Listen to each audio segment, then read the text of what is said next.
next beat is right on.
Yeah, it's kind of neat, Carson. Coach Quick here. Good to see you. Yeah, this is my first time hopping on today.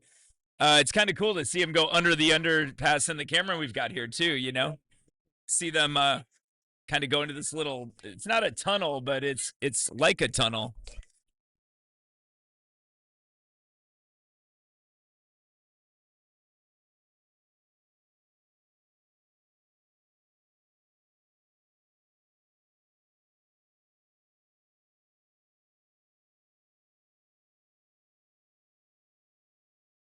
So we're just entering the bell lap here of the first section of the 4x600 meter relay. Yeah, there are a bunch of unique relay distances in here today because it's a 150-meter track. So instead of running a bunch of different zones and stuff for the 4x8, they just do a 4x600. So should be is that Vernon Hills? Who was that with the win there? That was Niles North. Why do they have a B on their jersey? That's interesting. Is that Vikings? Oh, Niles North Vikings. Okay. Yeah, there's a little school mascot kind of thing going on there for sure. But I actually do know what the reason that is. So the bar has been set here at 9:02:53 with one more section to come. Hold on 1 second here, guys.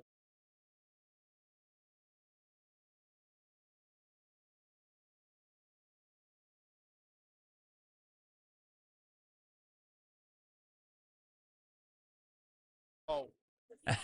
Well, yeah, we want to get our results integration up so you guys can see the times on the screen here. We're getting to see a preview here of the second section, which was what we highlighted in the pre-show. Definitely highlighted Lake Zurich and, obviously great distance program, middle distance program. Not sure how many of those top end girls we're going to see here, but their depth is so good that, they should still show out. And then I think one of the stories to follow in this meet today is just these young athletes from South Elgin, these on the distance side. A lot of freshmen and sophomores here, Carson, that are pretty darn good. I'm guessing we'll see some of them here.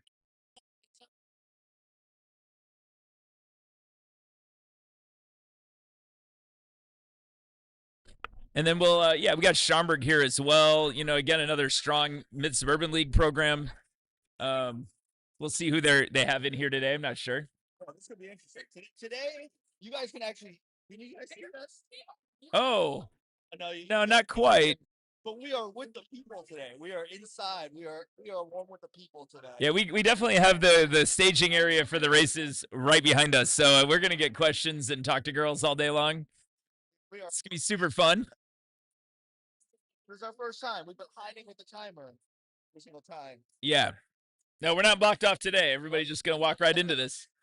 We should probably just pull some people into this thing today. It would be kind of fun. We'll see who, as we grab some coaches, one of us can go on and off, and we'll have some different voices in here today. We'll also have Osvaldo come in a little bit here and there. He did a good job with us on the pre-show today. Yeah, producing the pre-show for us today, which is fun. We definitely want to have students involved in all aspects of what we're doing here. So, I'm loving doing the play-by-play the last couple of weeks. It's been super fun watching racing from this perspective. I love it. I know it feels kind of, Carson. It feels kind of like taking my interior monologue about a race and then just making that an exterior monologue.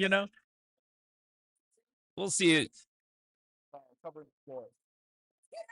It's Celia Blaylock from Lake Zurich on leadoff here. So I would expect Lake Zurich to get out to a good lead. Celia we used to train her in Palatine Pack when she was in 8th grade, and she has just become a really dynamic athlete for Lake Zurich. It's on their 4x800 last year. They got 5th in the state. She's been top 100 in the state, I think, a couple times in cross country. I think that's South Elgin going right with them, yeah? Looks like it. It'd be fun to see these freshmen today. They are coming out of the far curve, coming down toward the start-finish line. And that's Blaylock continuing to lead. Really tough runner. Like these two have separated themselves. And again, we're not running full 800s today. So this is a little different running a 600 in a relay. People aren't quite used to it. we had a youth meet a few weeks ago that we ran the 600 at. I like telling kids that it's just the 800 without the worst part of the 800. Yeah. I mean, you can still make it feel pretty terrible if you know, because it's definitely more explosive. It's kind of such a tweener. Yeah, we see her having a nice gap here now over South Elgin. Yeah. You see that gap as she comes around the curve. And then they head down the backstretch in this first leg.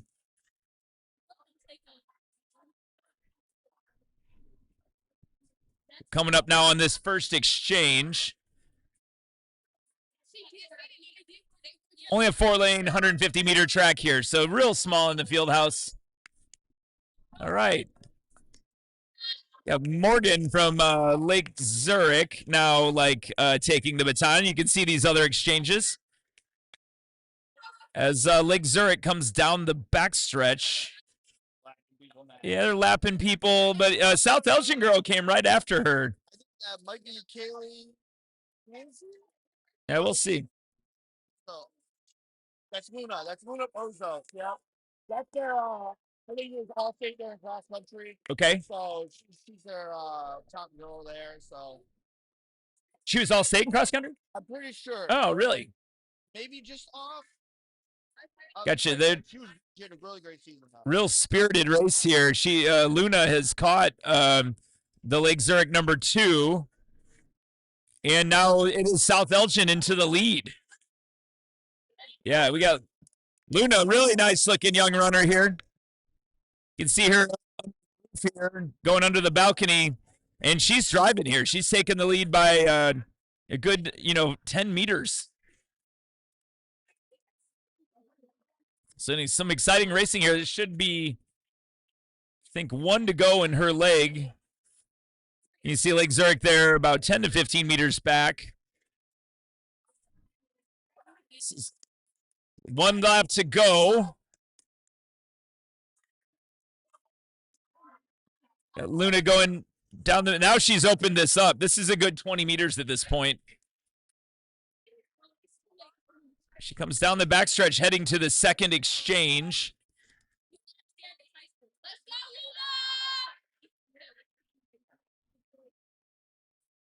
And here comes the exchange. She blew that wide open. Now we've got another real tall athlete here from South Elgin. See how she loves these small curves. Definitely South Elgin testing Lake Zurich's depth. I know Lake Zurich does not have all of their fastest girls in here. Okay. This is Winstrom. Yeah, and we saw she's a real high seed, I think, in the 800 or the mile today. I think the mile. Definitely saw her in the heat sheets. Here comes Caitlin down the backstretch. Real sizable lead now. Wennerstrom, yeah. She's got 2 to go. You guys hear a lot of yelling? That's what that is. Yeah, the South Elgin girls are helping us out with their energy on the broadcast here.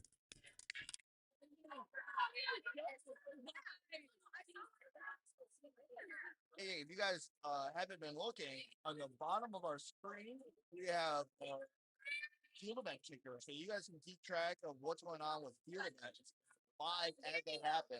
We got iPads here that they're inputting results. Yeah. So anytime that field result gets updated, it gets put onto the bottom of our screen. That's a cool thing. So we got Wennerstrom here out to a huge lead now. Dominant fashion here over, not sure even if Lake Zurich's in second anymore here. As we close down this this third leg, the final exchange here now. South Elgin. South Elgin. Out to a huge lead.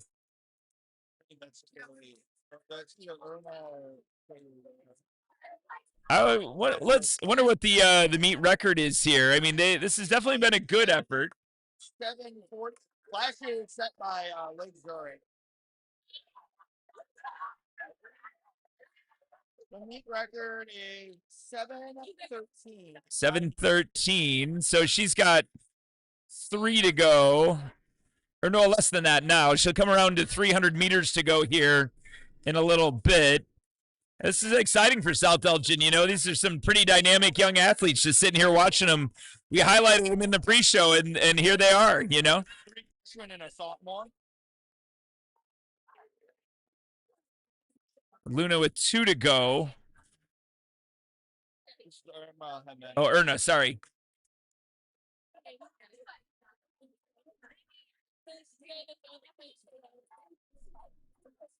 She is gonna come here and take the bell at a little bit over about 6:55. So probably not a record run here, but a strong run nonetheless.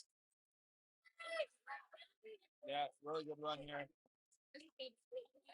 Again, we'll do the same thing we did last week, kind of updating throughout the game. Daniel Robinson, 23-3 in the. Oh, I love Daniel Robinson. My man, yeah. My ex-athlete, all-state athlete, Kendrick Cornelius. Shout out, Kendrick.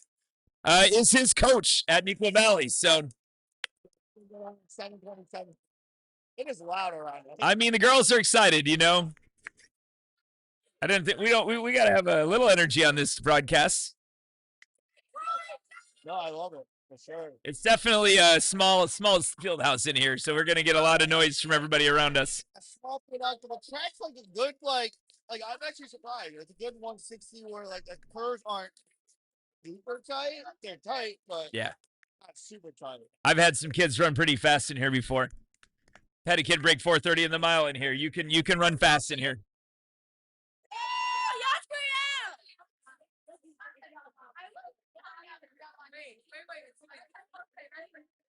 All right, South Elgin in 7:26.68 there. Schaumburg 7:52.7 for second, Lake Zurich third and 7:53. But so actually ended up being a close race for second, but really like South Elgin runaway. Yeah. Yeah.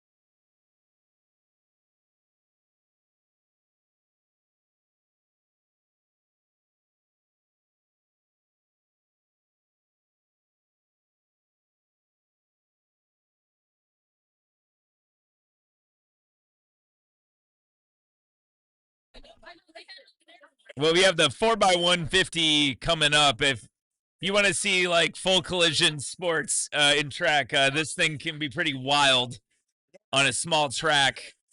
So we got 3 sections of this coming here soon. You can hear all the girls staging behind us. Everybody's excited. This is always one of the loudest events in here because everybody's excited to get their relay on.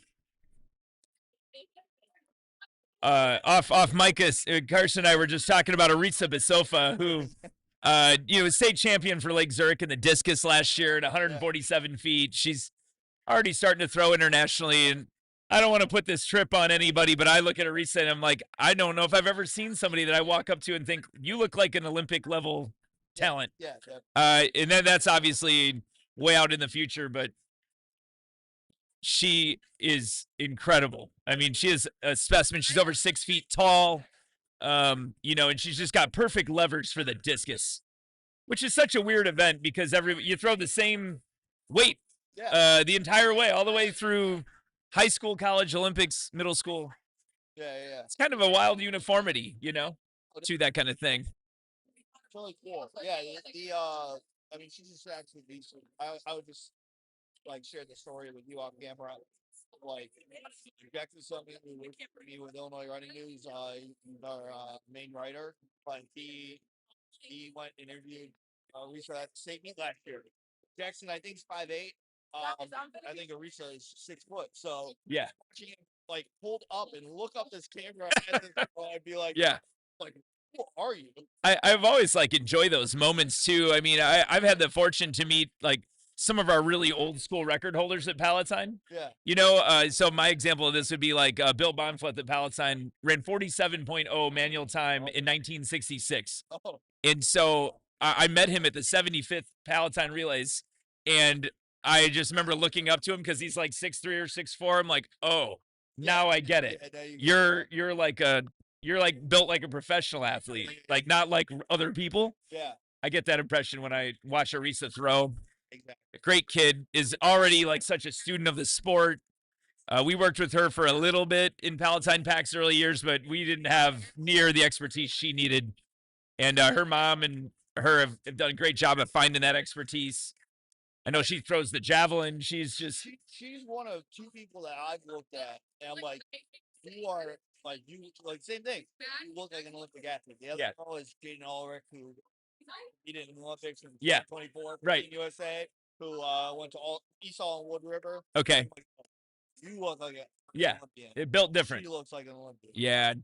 I had for the longest time in class 2A, 3A, Chris Hercules was the state record holder in the triple jump, 51 feet. Yeah. And it's same thing. The first time I met Herc, I was like, all right, I see why you triple jumped at Texas in the SEC and we're all American, like 6 times. Built different. Happy to have Arisa here at the meet today. Let's see if we can get a little chart on where those shot put results are. She's throwing right now. See if we can go into the live. Yeah, she's thrown 11.79 so far today, so that's 38.8. Again, this is her secondary event.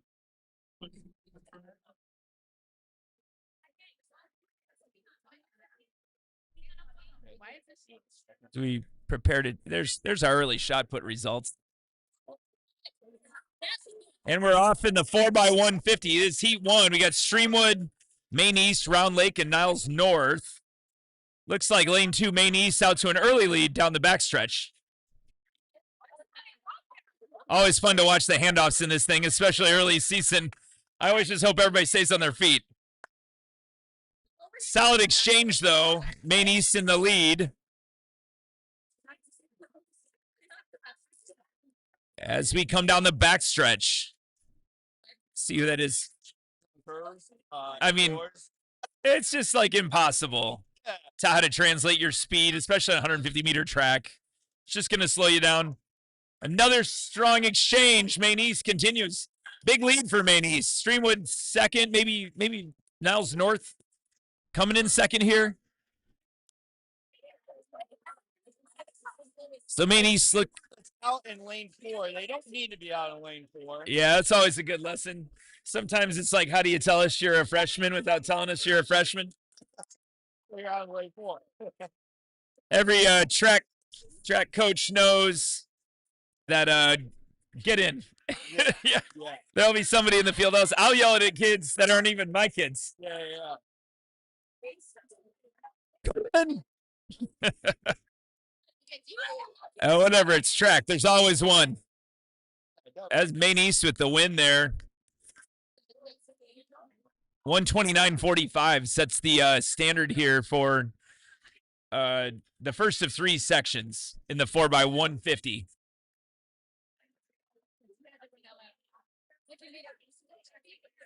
All right, pop over to our results. Solid run. I mean, you're lucky, not lucky, but if you're good, you get out ahead in this thing. You get clean exchanges. I would imagine maybe there's some faster teams in the other sections, but clean handoffs real difficult in the 4x150. All right, we're going to turn over to Heat 2.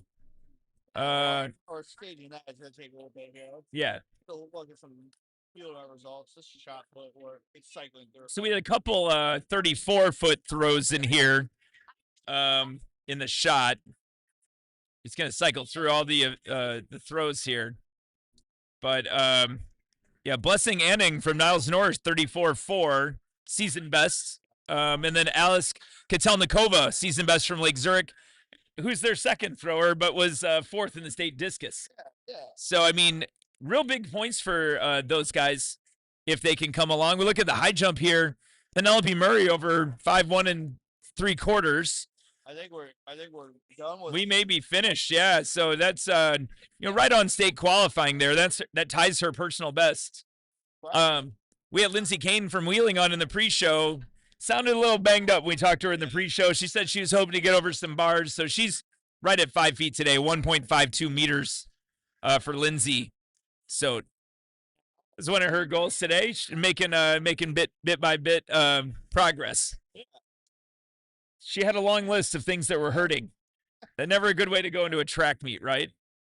Long jump. Couple. Yeah, we got 3 girls over 16 feet. Again, a lot of these girls don't have an indoor facility. You know, this might be the only time they're going into the sand. Is that a meet? Yeah. Sophie Bitzer, you lead her right down the triple jump. Yeah, 35.5 is a nice jump. You know, that the standard for that event has really changed the last few years. I remember when 35.5 would have been a move the needle jump, and you got to be a Dominique Robinson over 40 to move the needle these days in the girls triple. And that's really true internationally as well. That event has really come up. Yeah. It's been insane on the high school level. I mean, a few years ago we had 3 girls go into the state meet over 40 feet. Yeah. Insane. And that's a lot of fun. I mean, a relatively late introduction for women to that event on all levels. So fun to see kids at 35.5 is a good jump. Again, just keep highlighting kind of this really well-rounded Lake Zurich team. I mean, we're going to take the gun here right in our ear, our starter and.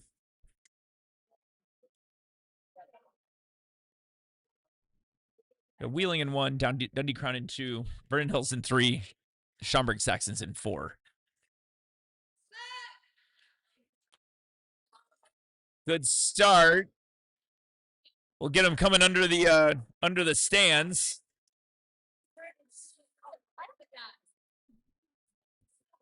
Losing some of the sub cameras here. You'll see them coming around now into the handoff. It looks like Wheeling, our hometown crew, in the lead, and they continue to lead onto the backstretch. Little freeze on the cameras here. Come back around to main camera. See here, watch. That's Schaumburg and Wheeling going at it.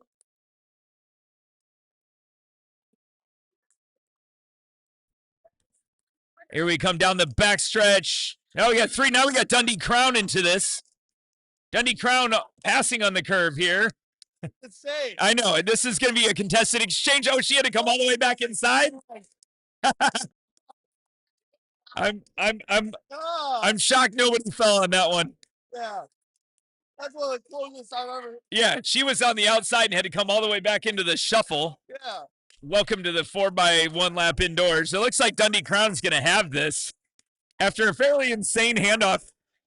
Yes, that's Dundee Crown with the win. I think Wheeling didn't know where the finish line was. She may have late on her home track. No. You see the results here. So Dundee Crown 129.9. That main East still in the lead. I told you, getting out clean in that first heat was the word. So here's what I don't understand about the 4x150 and the 4x2 indoors. This isn't for this meet. This is just in meets in general. Why would anybody want to have fake their seat time to get into the fast section? Interesting. I want to be in the second fast. You think just time trialing? Yes. Better. Because it's impossible to pass indoors. You do the first lap in lanes. The first lap is everything in an indoor 4x2. Right. You can't. Yeah. Absolutely. I mean, you have to have an incredible amount of speed down the backstretch. I see so many athletes that really run their speed into the curve and have to put the brakes on. It's just such a ragged way to race. It's honestly just a bonkers indoor event. There's a reason they don't do it internationally, or in college. Yeah, I mean, like it's insane. No college coach is going to put their prize sprinters in a 4x2 indoors, right? No. But we continue to do unsafe things here because it's fun, I guess. That was pretty wild on that third exchange. Dundee Crown, she had to come all the way from lane 3 to 1. Yeah, like we said, Rubbin is racing in this thing. So we got one heat to go here.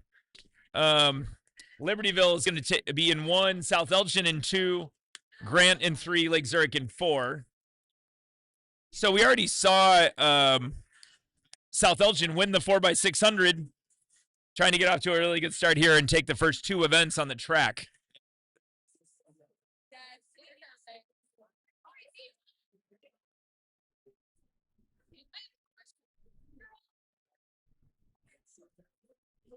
So the mark to beat is 129.45. I can do enough math. That's 27.5. Yeah, no, faster than that. What was that?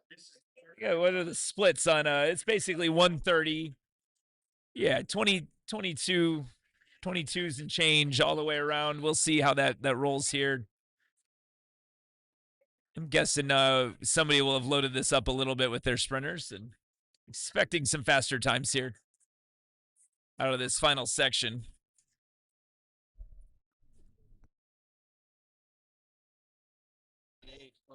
Yeah, just again punching through some of these field event standings going on behind us.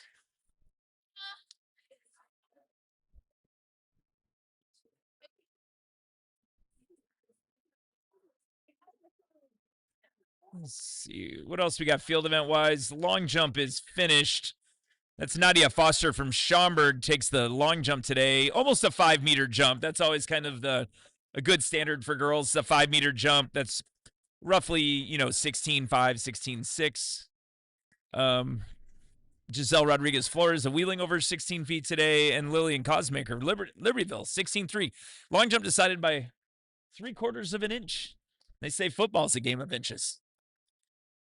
Track, we know how to do game of inches. We do game of less than inches sometimes. 3/4 of an inch. That's 0.02 on the metric side. 2 centimeters today. Separates first from second in the long jump. All right. Our final heat of the 4x150.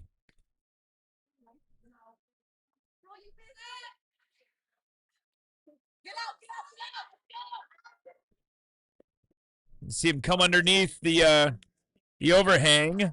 See if we can get a good view of the backstretch here. Looks like lane 3 coming to the lead, and we're going to hit our first exchange. It looked like it was Grant. That is Grant and South Elgin. Taking the handoff first. Again, we've got this Grant athlete. She's running lane 3. We got to give her the old cut-in. Somebody did over there under the overhang. Coming to second exchange. South Elgin holding her inside. And South Elgin comes out of there with it again. Grant to their outside.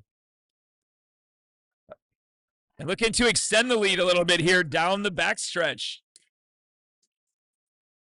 And I got Lake Zurich in 3rd, and then Libertyville's trailing here in 4th. Final exchange that's going to be clean. We'll see if they can execute. Solid handoff. South Elgin dominant in the lead right now. Look like Lake Zurich trying to come into second. South Elgin. And then Grant. And it looks to be South Elgin, and this is going to set a new best and be the champion. 126 and some change. Grant and then Lake Zurich. This orange cone here, I think, is confusing some people. Yeah, we're having a bunch of girls lean at the wrong line. We got to fix that. I might walk out here and fix it, although it's the 2 mile next. So well, they have it set up in the exchange zone, is what they. Yeah, the girls keep. Well, at least they're running through the line. Yeah. Let's put those results up, Carson. For so yeah, 127.07. The top two teams their best main East time. And main East does end up third here. South Elgin takes the win in 127.07. Grant second in 128.89. As we turn next to the 21 laps of the indoor 3200. Well, we can do it like NBC does. We'll cut to commercial and then come back at the very end. We could just miss the whole race. I mean, I've always wondered, why can we show like an entire half of soccer, but we can't show a whole 3K on television? And they wonder why people want to watch our stream. We're going to show you the entire girls 3200 from the Wheeling Wildcat Relays today. You aren't going to miss an instant of it, track fans. Come on, NBC. Come on, NBC. Yeah. We're coming for you. Yeah. We might start streaming the Millrose games here soon. Yeah, I mean, you get the best athletes in the world for something like a 3K. An international track cannot stream an entire 3K. I mean, even on a steeplechase. I've seen it in the trials. They put a commercial. It's 9 minutes of theater. The Olympic, or not the, well, yeah, the Olympic Championship for 10K or the NCAA Championship for 10K. I want to watch the 10K. I want to. There's a moment that happens. Now I'm not sitting here being like, oh, I want to watch every single 10K that happens. But when it comes to Olympics or NCAA championships, I want to watch the whole 10K. Right. Strategic race. You never know when something's going to make a move, and then all of a sudden you get back from commercial, and it's like the big move already happened. It happens all the time in marathon coverage. I always have somebody yammering on about something inconsequential. You miss the break. Yeah. They're getting a little bit better. The marathon, they'll sometimes do a little picture-in-picture. Yeah. But I know track doesn't pay a lot of money for NBC, although they seem to have cornered the market with their I don't know, bad coverage, honestly. I'm not tuning in to watch a commercial in the middle of like an important race. Oh, not. I wonder what their little metric is. Is it like we can't show more than 4 consecutive minutes of track? Because it seems like there is some level of number. Yeah. Which they're not willing to really give us coverage, so. All right, we're lining the girls up at the let's see, the south end of the field house here. So they'll have once they hit the line here, they'll have 21 laps. Top seed in here today is Patricia Johnson, and then she's run 11:33 in her career. Really, really nice season. Carson's over here looking at field event results from Homewood Flossmoor. Denton 39-2 again, like. Yeah, and that's a second HF thrower. Gotta love being known as the second best thrower on your team when you're throwing 39 feet indoors. Yes, exactly. And London Jarrett jumping 5'3", it's like for ultimate HF, it's like. Was that A or B? That's A. Yeah. So we got an ABC girls meet going on down at Homewood today. Just a knee knocker of a meet. So that was a 39'2" in the B division of the Homewood Flossmoor girls invite today. Yeah, we'll fill you in on some of these results. We got Patricia Johnson out here to the lead. Really, really important part of Lake Zurich's cross-country season this year. Really strong young runner. She's seated, way ahead of everybody else based on her personal best. Not sure where her fitness is. We're going to see. Uh-oh. Hello. Look at. Uh-oh. 10-13. I want to. I'm not sure I want to hear you say "welcome back" again like that, but yeah. So Mia Sirwad. Demolished Colin Janowski, Avery Hacker, Hermitage. Oh, you mean the other best runners in the state? Yeah, exactly. Yeah. So for those of you, 10:39 is huge for her though. She's like never really been a track person. Feels like, and she's only a sophomore. But, yeah, she's the state champion in cross country. That's the last two state champions in cross country going at it today, in an early season 2 miles. So, welcome back, Mia. She had a lower leg fracture in cross country. Cost her whole season, but her team wins the state championship without her. One of the more notable Illinois distance running stories you will ever hear. A magical season for Coach Deborah Volta and her girls. And now they get their best girl back, 10-13 today, at Batavia, which is a Another great invite today. Yeah, I totally forgot to mention that on pre-show, but like that's just like A lot of distance teams, yeah. And we got Prospect over there today. You know, state runner up in cross country. Barrington, the state champions, are there. Barrington, like Colforth ran 11:33 or Prospect. I mean, ran sorry, she ran 11:26. That's a nice time for her.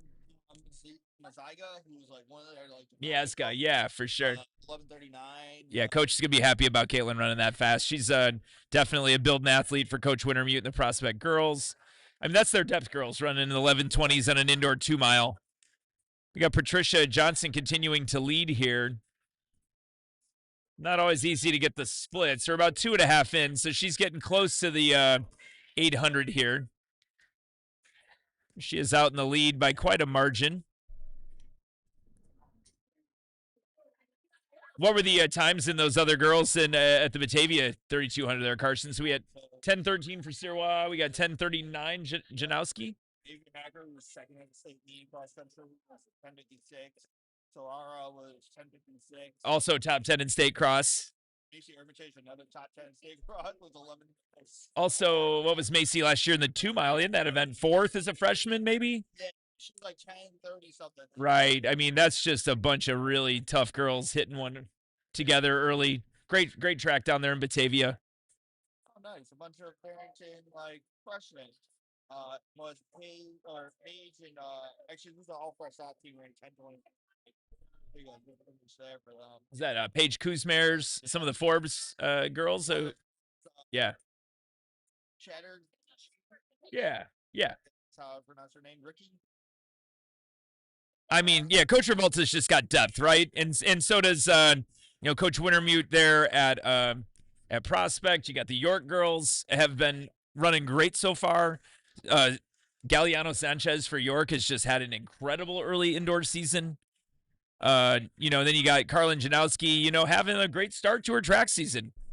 She definitely seems like somebody who likes cross country a little bit better, as many of us do. Not to name any names, but yeah, for sure, me.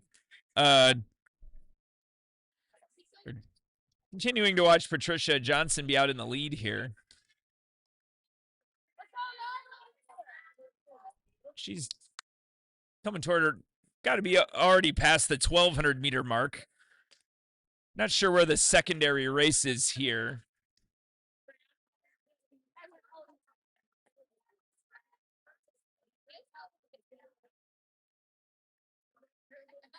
She's not that far up, although she may have lapped some of these runners already. Hard to tell, who's lapped and who's not in here. Real tight quarters.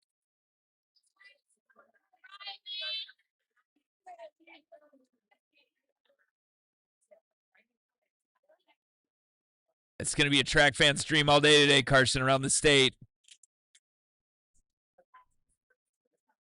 Your phone's going to run out of battery from all this athletic live lurking. Athletic live lurking, trying to manage 4 different meets that are being covered by Illinois running. Yeah, what are you guys covering today? We have covered from HF, Lakes, ONU girls, and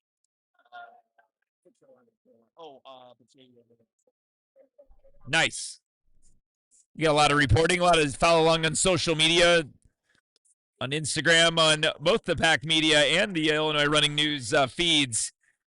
We'll be posting engagement and discussions with the girls at the PR board over here behind us. A lot of fun here to be had today at the Wildcat Relays.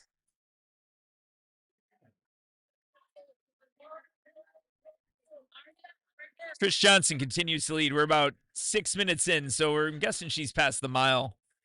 Again, from our vantage point, hard to know exactly where Trish is at. She's coming around now to lap a couple of these girls for the second time.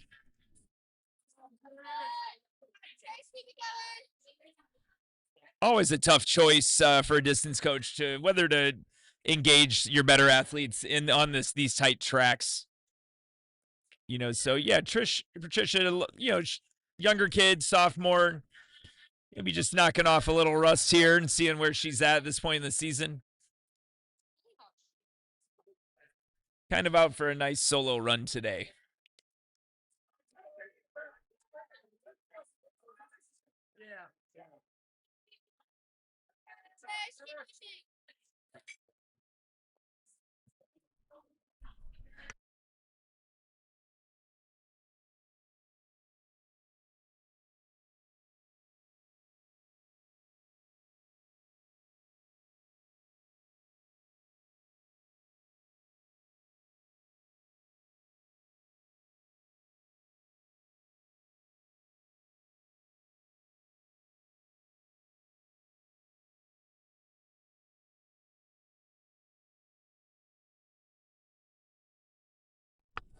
Johnson continues to lead, trying to keep catching her on all these feeds as she goes around.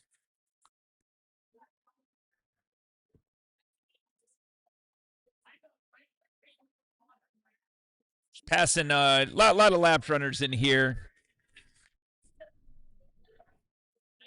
Got to use that a little bit as an incentive when you're out in the lead this much. You got to do something to get yourself going. Here she goes by like a group of 3 girls.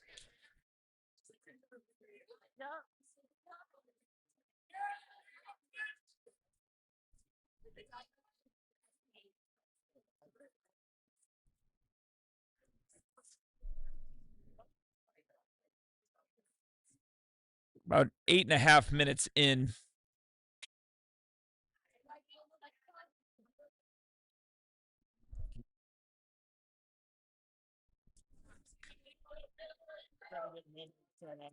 Yeah. There's having issues with our any.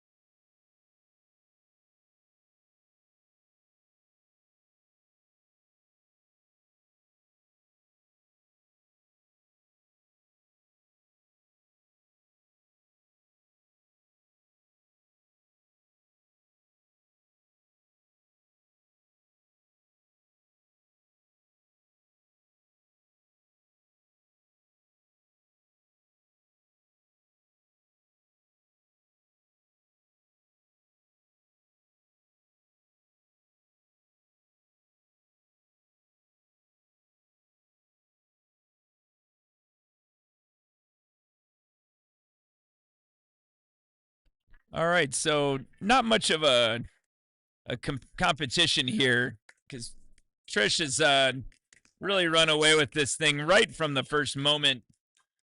Some of the other girls have kind of hooked up and are working together.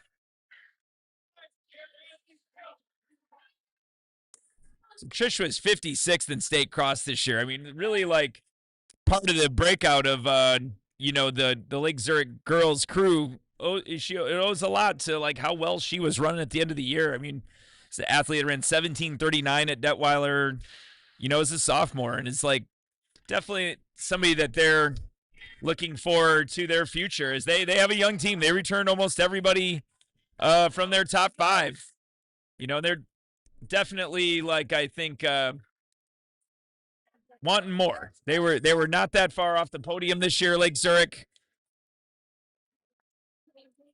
So that's part of the story we'll be following here all season. Losing our backstretch cameras a little bit, so we're going to stick on the front stretch. Coming down to the last minute or 2 here of this one.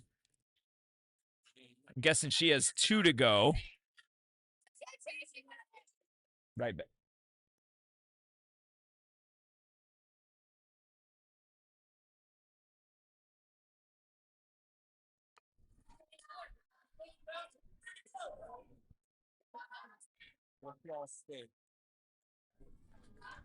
So we've got. I'm imagining that Trish is going to take the bell here. Should be 1 to go. Yeah, here we go. 11:25 as she takes the bell. She really picked it up. She kind of stagnated a bunch in the middle of that race, understandably. So I mean, she's just been out here kind of cruising in the lead. So we'll look more with Trish where when she gets with some more athletes kind of her caliber, what her season looks like. But as a distance coach, I'd be wanting to see breakout from her in the track seats. She takes the win there, a little bit at sub 12. Solid time here for perspective. It's almost a 50-year-old meet. The meet record is 11:17 here. Let's go, Campbell. You got it.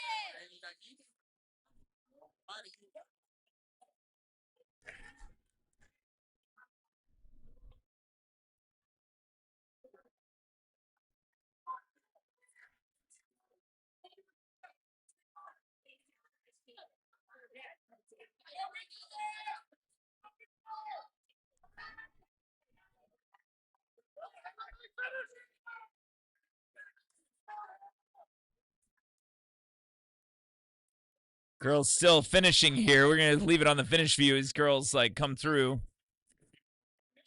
Johnson in first, 11:54.75. Luna Pozos from South Elgin. She actually just ran in the 4x600. Is back now here and finishes second in the 3200.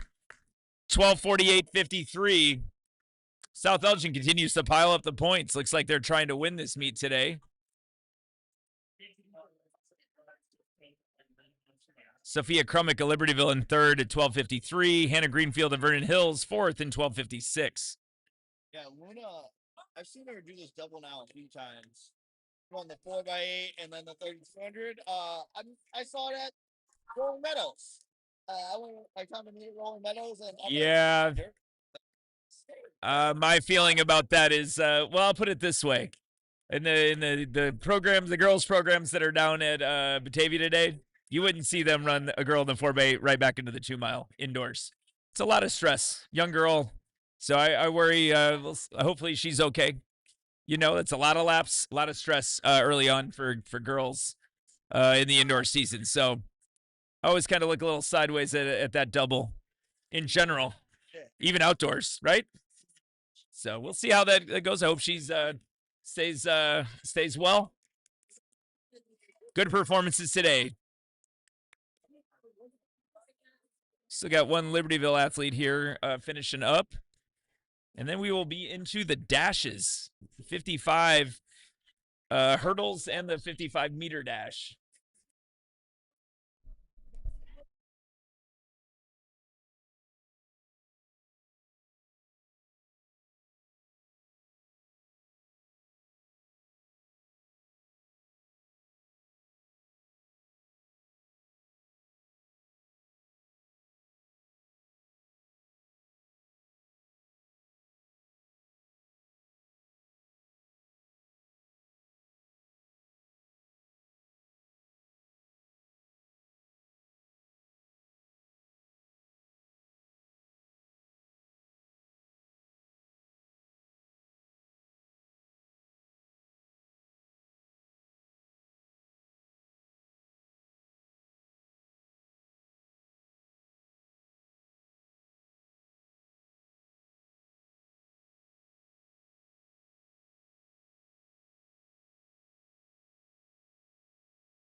now. Yeah. But I was saying that this is weird because they run the hurdles and the statues the wrong opposite direction. Yeah, when I time here, it's really weird. It's one of the only tracks. I like the quirks of different facilities. This is one of them. You know, you start under this overhang and you sprint the wrong direction.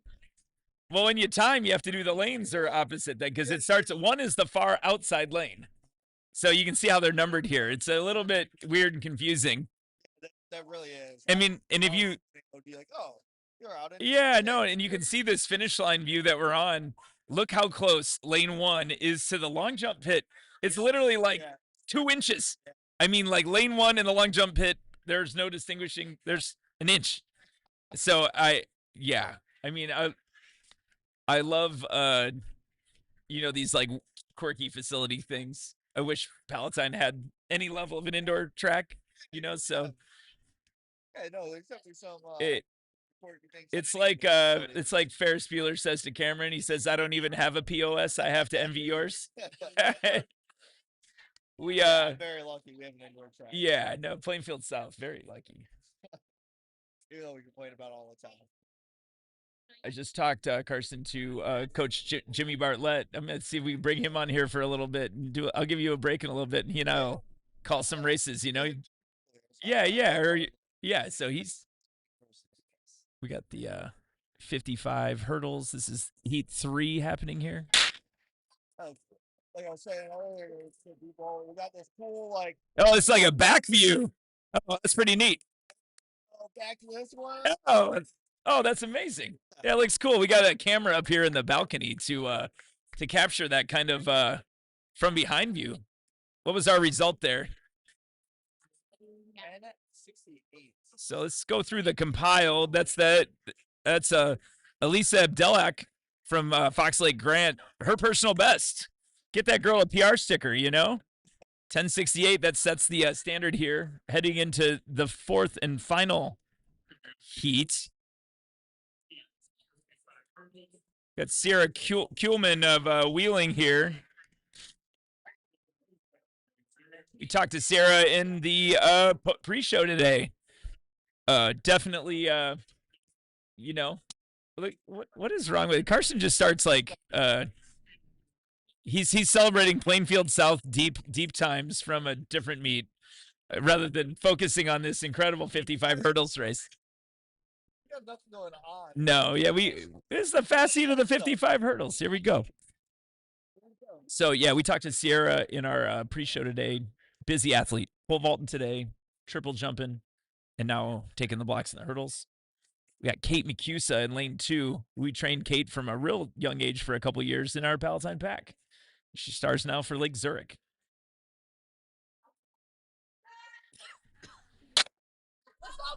Clean start. McCusa first to the first hurdle. We'll see how this goes. We got Kuhlman coming on now. Looks like Kuhlman in the middle of the track. Should be. Oh, it's going to be close. It's hard to tell. She may have got caught from her. Millicent Hintermeister may have gotten that from her outside in lane 5. It must be close. No, Kuhlman takes the win. She hung on. Look at that. 10:08. McCusa second and 10:09. Hintermeister third and 10:21.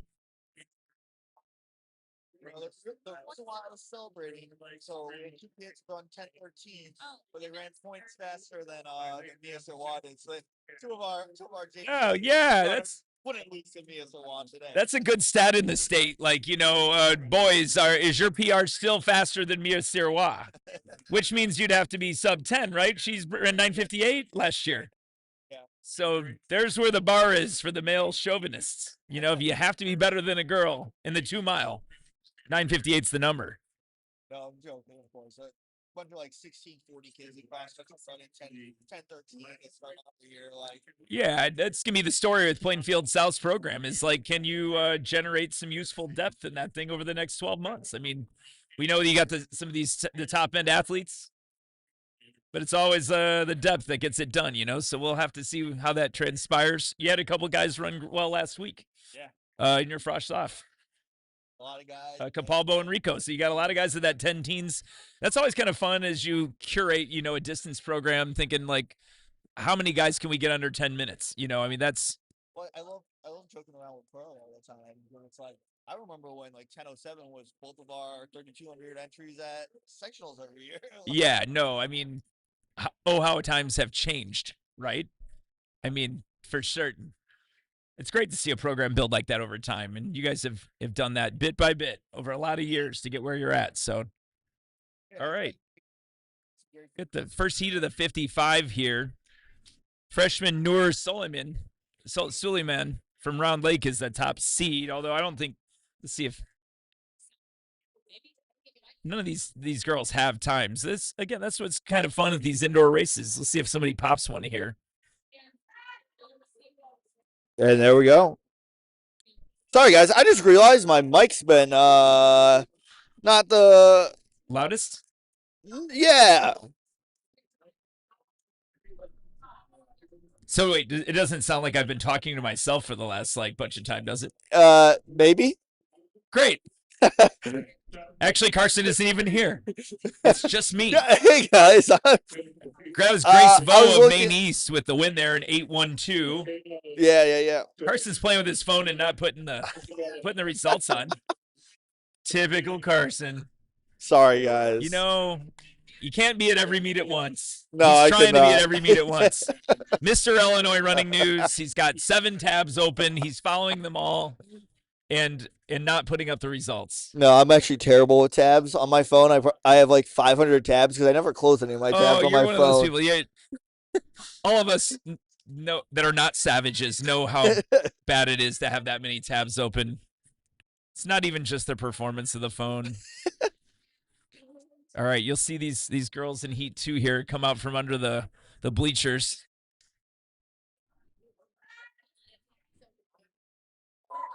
Clean start. Good start in 4 to Cordelia Silker. That's Schomburg, and oh no, she did not take the win there. That might have been Isabella McDonald. Vernon Hills 8:30. So Vo's time stands at 8-1-2 from the first heat. She continues to lead, moving into the third heat.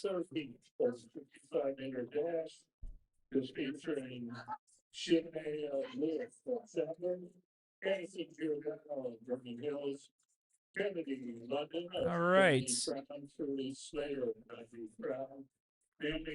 A lot of close finishes in that one. All right, we turn now to Heat 3. A couple freshmen from Dundee Crown here in the middle of the track. And again, nobody really with seed times. Very early still for a lot of these girls. Let's see if we can find some on the start list here. We got any seed times? Yeah, we got Kennedy London with an 8-1-3 and her teammate Truly Slater with an 8-1-5. So 2 solid freshmen in here in the middle of the track. Also racing for little teammate bragging rights here. You know, I like to beat my teammates.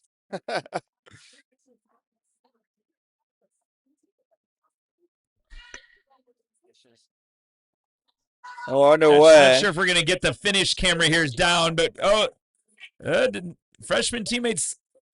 Oh, it looked like that was 2. It might have been lane 2 there. It looked like somebody to the outside. That was Addison Giordano. Wonder if she 8:00, almost under the 8-second mark here. She goes into the lead. Naomi Davis from Grant now moves into second at 8:07. Vernon Hills. I wonder if she has any relation to anybody that made Giordano's pizza.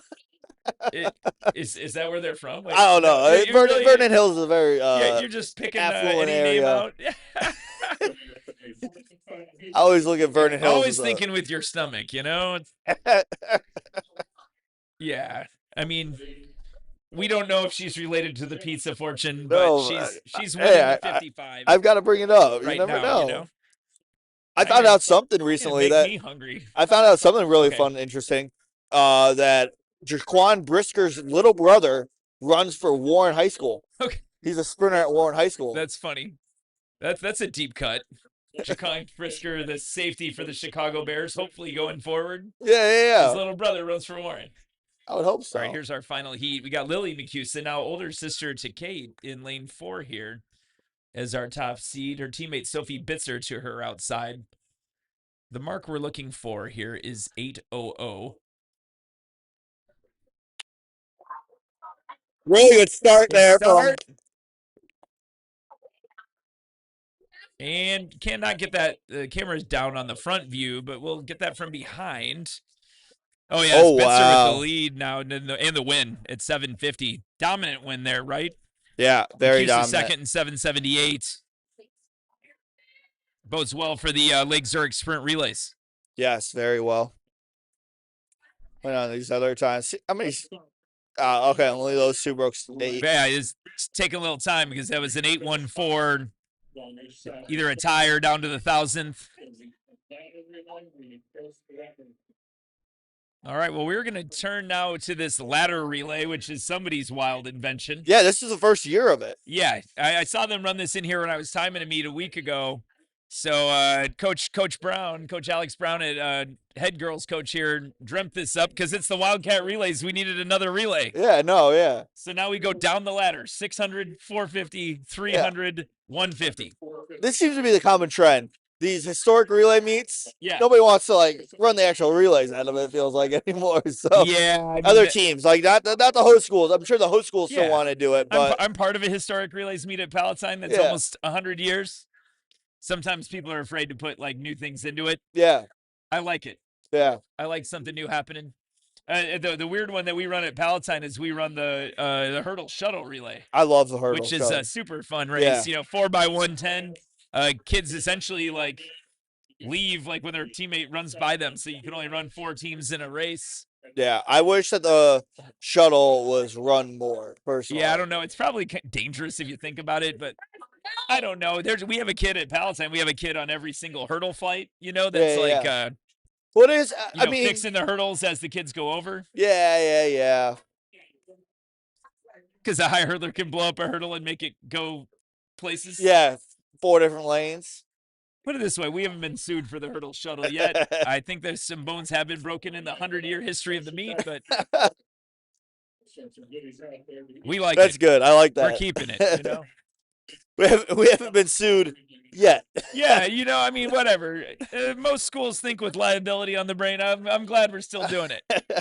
We used to do the steeplechase at the Palatine relays. Really? We used to have a dugout pit, knew that. like at the Palatine High School track at the one that you know. Interesting. People used to, before there was an online version of steeple fail. Yeah, that's exactly what people did. From what I hear, back in the 80s and 70s, they would like stand there and mock all the people steeple failing and take their picture. So, I mean, that's what they used to do at Race at State. I ran the 1K steeple at Race at State. Yeah. It was awesome. Yeah, mocking people in pain is a lot of fun. Yeah, it's fun to watch high school kids fall over immovable barriers, Actually, every true track fan has seen a steeple fail worth remembering. Yes. I mean, you're putting a lot on the line when you steeplechase. Mad respect. All right, so we've got 3 heats of this Alex Brown invention relay. Niles North Round Lake and Lake Zurich here in the first one. Hey, that's Jackie Bernardo leading off. I used to coach Jackie as a little one. One of my favorite children. Always positive, always smiling. It's been a really probably turn it for the sprints and you would have had better in the sprints. Really strong participant for Lake Zurich. Let's go, Jackie. I see. There she is, right to the lead. So Jackie will start this off.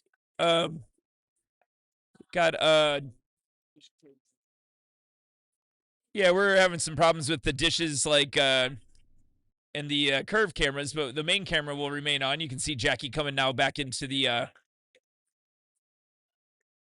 going out real hard in her 600 here. You can see her kind of under the overhang, trying to build up a good lead. Trying to definitely the most important component of this ladder relay is the 600. It takes the longest. Definitely the spot where you can make the most impact. So Jackie continues to lead in this 600-meter leg. Looking strong with 2 to go.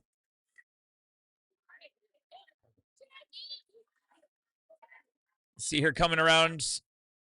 Getting some freeze on these cameras, so we'll just go with the straightaway view for a little bit.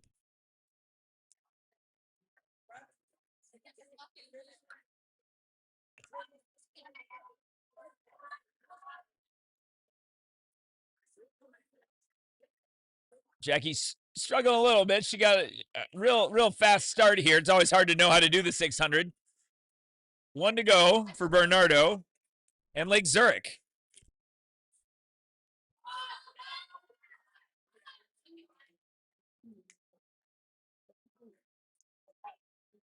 You can see like everybody getting ready for the exchange here.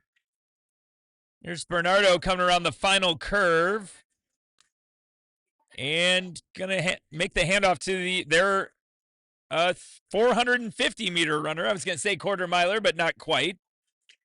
This is Barth.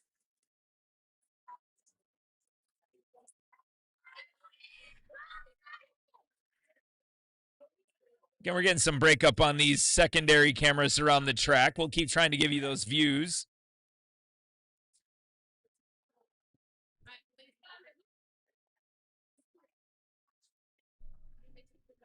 And legs are. Hi, Jackie. Good job. Got definitely have Round Lake trying to come back into this now, catching Lake Zurich a little bit here. But LZ continues to lead down the backstretch. And coming into one more lap before the exchange. I got to orient myself to this. Sorry,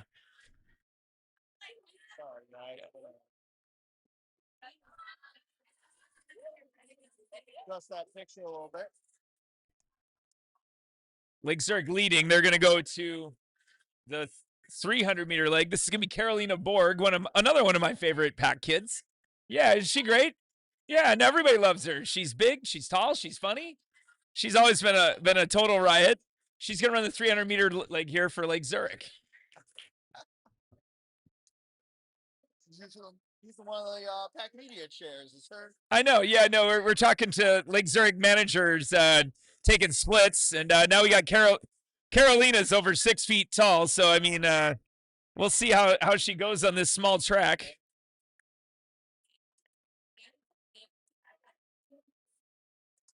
I always thought Carolina had nice potential to be a 400, 800 meter runner. So she's getting a little run here today in the 300 meters. Tall athlete. So I always used to ask her, like, have you ever thought about high jump? And then she usually, yeah. I mean, I was like, yeah, no, Carolina's very tall. But my answer for high jump was always no. But I always thought when long levers, discus, high jump, she's such good friends with the distance girls here. I think she just prefers to be with her friends, and can't blame her. Lake Zurich now into the 150-meter leg. Coming around the curve. And they hit the backstretch. Or not. And we keep kind of losing those backstretch cameras. And we have Lake Zurich is going to take the win here. Get the time here real fast. They won the mid 440s. 445.19. They had lapped everybody else here, so still waiting for our other two teams. That's Niles North and Round Lake to finish. It's a real close race here for those two, actually. A hot finish. Let's see. Looks like Niles North, I believe. Again, at the wrong line. We're gonna go move this cone because every sprinter is finishing at the wrong line.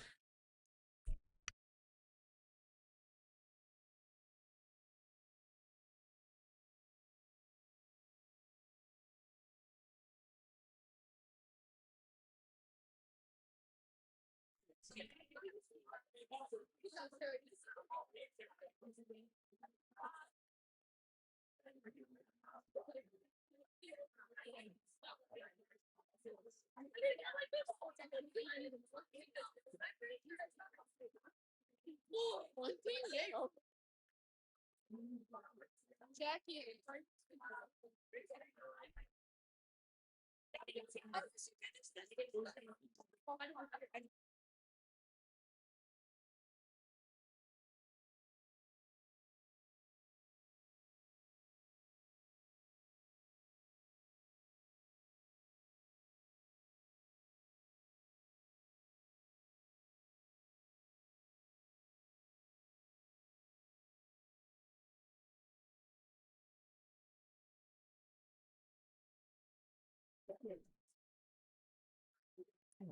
Yep, getting ready here for Heat 2.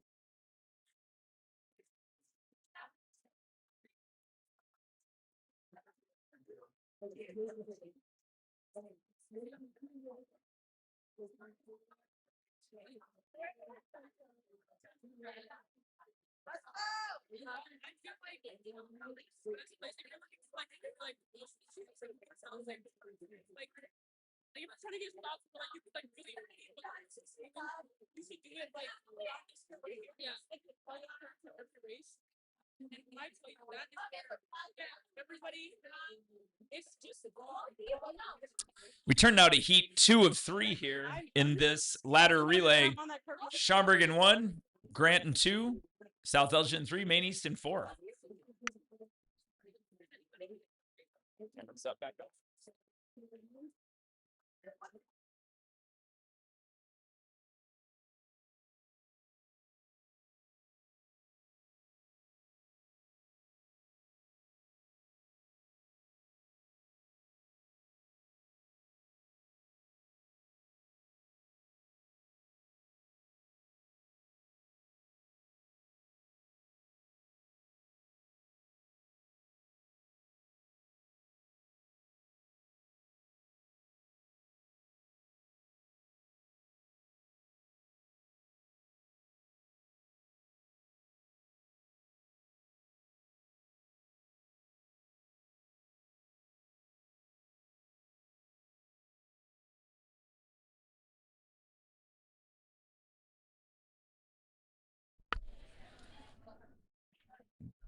Ann's going to call them up here. Yep. Must have been somebody with their foot over the line a little bit. Technically, should be starting off a waterfall. Kind of they inventing are. a waterfall here for this relay. You know what I love this weekend. I love this weekend. Do you? This is a great weekend. We just had some random sophomore from Normal West jump 18.8 or 18.3 in the long jump. Never heard of her in my life. That's good. See, that's how you make a name in this thing. Ryan Temples.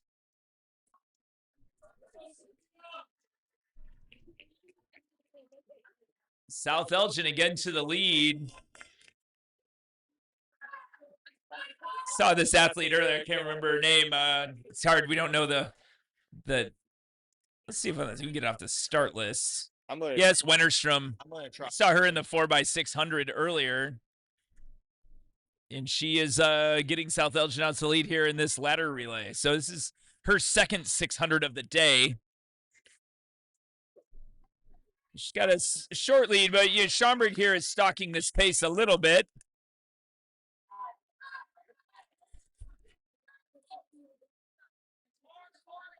See our action down the backstretch. I guess we had another camera freeze.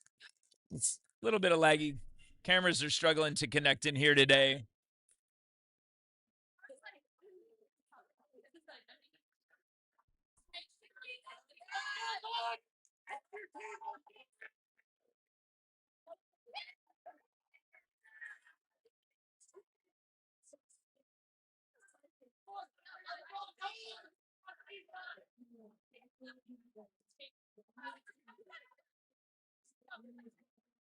Sorry for the patchy video. We got Wennerstrom really finishing strong here coming into the exchange. You can see now going to the 450.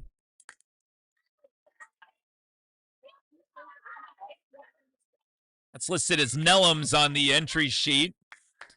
The entries are not always indicative of who runs. But South Elgin out to a good lead in the most crucial part here, which is the 600. I will feel safe in saying that the 450 meters is a distance that nobody really understands. From time to time, people run the 500, indoors especially, but the 450, that feels pretty unique to Wheeling High School boys and girls.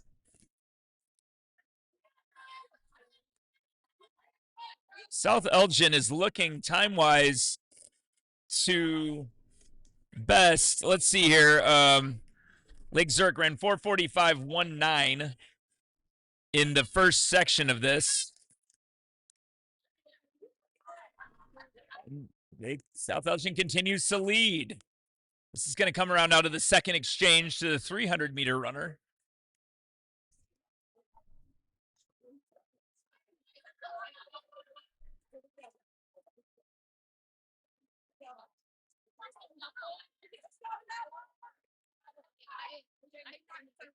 All right, now we're going to go to our handoff here to the 300-meter runner, so just 2 laps. Good exchange. South Elgin now leading Grant. I think they actually lapped Grant. South Elgin way ahead in this thing. Would be nice to get all these athletes, the best teams in this running, but nobody knows even probably how to estimate a time for this relay. So we may have some of the better teams in separate heats here. So 1 to go for South Elgin as she passes under the grandstand.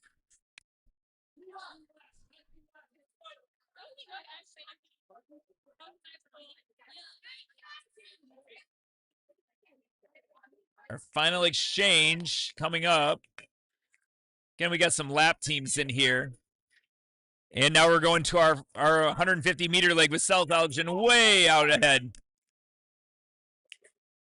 Actually, Grant is trailing, and Grant is in second here. We're looking for 4:45 as we hit the backstretch. It should be well under that time. They're going to take this in under 4:40, it looks like. 4:38, 4:39. As girls continue to lean at the wrong line. 4:38.80, though. That puts them ahead of Lake Zurich. It's South Elgin. It's clearly says it's Grant, but Grant will get time here soon. Schomburg second in that. Here we go. Schomburg second in that heat. Moves them ahead of Lake Zurich. Yeah, we got some 3,200 results from Clash of the Coliseum. Yep. Alex Gonzalez, your winner. Shocker. 9-13. Shocker. We're going to highlight the Plainfield South boys. Kudowskis was 9:15 for second. Jamie Chandler, 9:18. Orlando Sandoval, 9:19. Colin Thomas, 9:21. Rodriguez, 9:25. Subby, 9:26. Lee Robinson, 9:27. Like, yeah, 10th place to 9:28. Yeah. Game on. Let's go. Let's have some indoor track today. Right? Dundee Crown Kid, Junior, Logan Gray, 9:29. Hey, that's big. Yeah. Betzala 9:13 lifetime best. He's run sub 9:10, right? He ran 9:11 during cross country, 3,200 meters, like in round split.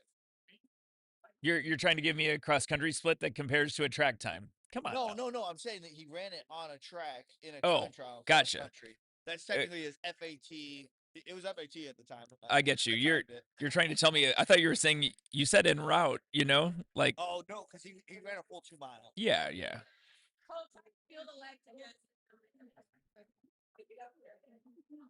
One of the South Elgin sprinters talking about our lactic acid behind us for sure. 300 meters will do that apparently. All right, so second, Gudowskis.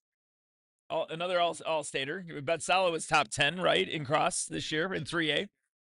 Mackenzie Doe from Shannon Woodwood, 6'8" in the high jump. Telling we keep talking about how that event is it's hotting up this year. I'd love to see multiple guys 6'9", 6'10", or better this year. Burchard cleared 15.9. He's attempting 16 feet right now. Another Lakes pole vaulting. That's crazy. Seems like Dan Jazzo knows what he's doing on the lakes. It doesn't hurt when you build a palace to track that you get to train in and be in, though. Dan Jazzo's up there. Yeah. Right, as he should be, man. His own son was a really great pole vaulter for Lakes and the University of Illinois, right? All right, final section here. Vernon Hills, Libertyville, Wheeling, and Dundee Crown. Time to beat is South Elgin's 4:38.80. So we'll see. This is our top seeded section. So we begin with the 600. So again, the most as with like a college DMR, the thing that takes the most amount of time is important that you do that well. And so this race will probably go to whoever had the best 600-meter runner. And well, so far that was South Elgin. Does not look like anybody in here is quite as fast as our South Elgin leadoff leg. DMR, very like I was in the DMR. I'm like, the only league that really matters in the DMR, like high school wise, now college is a little bit different. Everybody's so close in college, but when you get to the high school level, the only league that matters. Gotta have the mile. Yeah. I mean, the thing that takes 40% of the time, you probably should be best at that. That's true of this ladder relay as well. I've seen some relays with like 53-second quarters do extremely well in the DMR. Yeah, especially on the high school level. In the high school level, you can kind of sneak like a distance kid into your quarter mile. Yeah. And it will be okay. Not at the next level. There's pretty nuclear quarter milers on these high-end college DMRs. Yeah, I was just watching Nico Schultz DMR again when he ran. Hey, he transferred, right? He's somewhere. He's at Penn State now. He had a huge day on Saturday. Middle distance hotbed these last 10 years. I mean, he just ran 115 on Saturday in the 600. In the 600. Former state record holder in the 600 here in Illinois for Plainfield South. NCAA number 10 all time. The 115th. Yeah, 115. It's good. Seems kind of like it's always been his perfect distance. Kind of a bit of a tweener, right? He's not fast enough to be a quarter guy. Hasn't quite run the 800 you think he can run yet? Is that fair to say? 46 already. Yeah. That's good. I mean, this is like the season, though. Yeah. He's been looking for that last couple years in college. Couple 146s. Daniel Waukee from Hinsdale Central. These male alums like really, yeah, for Wisconsin. Yeah, also around 146 here. So you got 3 guys. You're always wondering now in the deep list, does 146 that will make it in the meet, right? Yeah, exactly. See, you didn't used to say that about 146s. Because the 17th best in the NCAA right now at 146, like 5. Exactly. My point made. Which means he's going to be on the bubble of even being into the NCAA championships of the 146. Wow. Yeah. I mean, the same thing has happened, of course, in the NCAA mile, where the times are just like completely incredible. We got Libertyville here, continues to lead. And again, this is into the 300-meter leg.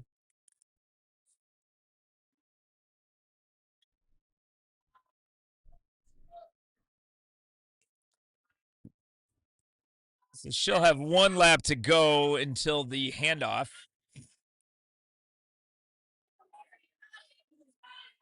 Looking strong. See her come through the curve. She's going to be handing off to her teammate who's going to run the 150. But these guys, they don't seem like they're going to be able to sniff that 438. As Libertyville comes around, it's already 4:08, and we got a lap to go. Haven't made the exchange yet. Looking like South Elgin's going to hang out on a section 2. We'll see. See Libertyville now coming down the backstretch.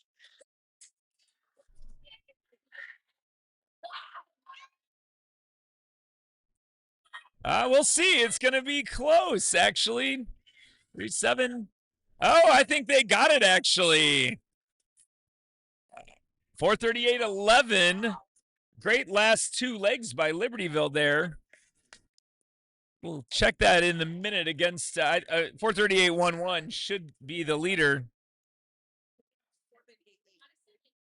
Go to the compiled here. Yeah, South Elgin is 438.80 there. So nice closing leg. Okay, so we just got done saying how the long leg was all that mattered. Yeah. Libertyville comes from behind with great 300, 150-meter running in that ladder relay. The Alex Brown ladder special.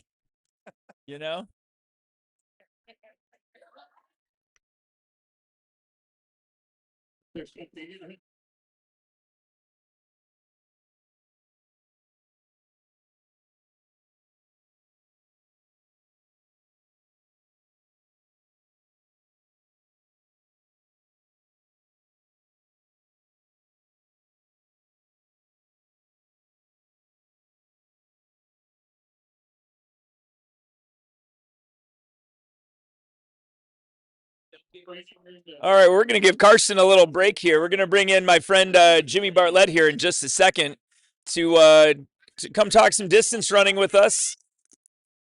Jimmy, longtime expert level coach at Barrington Prairie Middle School. He's going to come sit here right next to me. Yeah, come here. You sit here. Well, throw this mic on.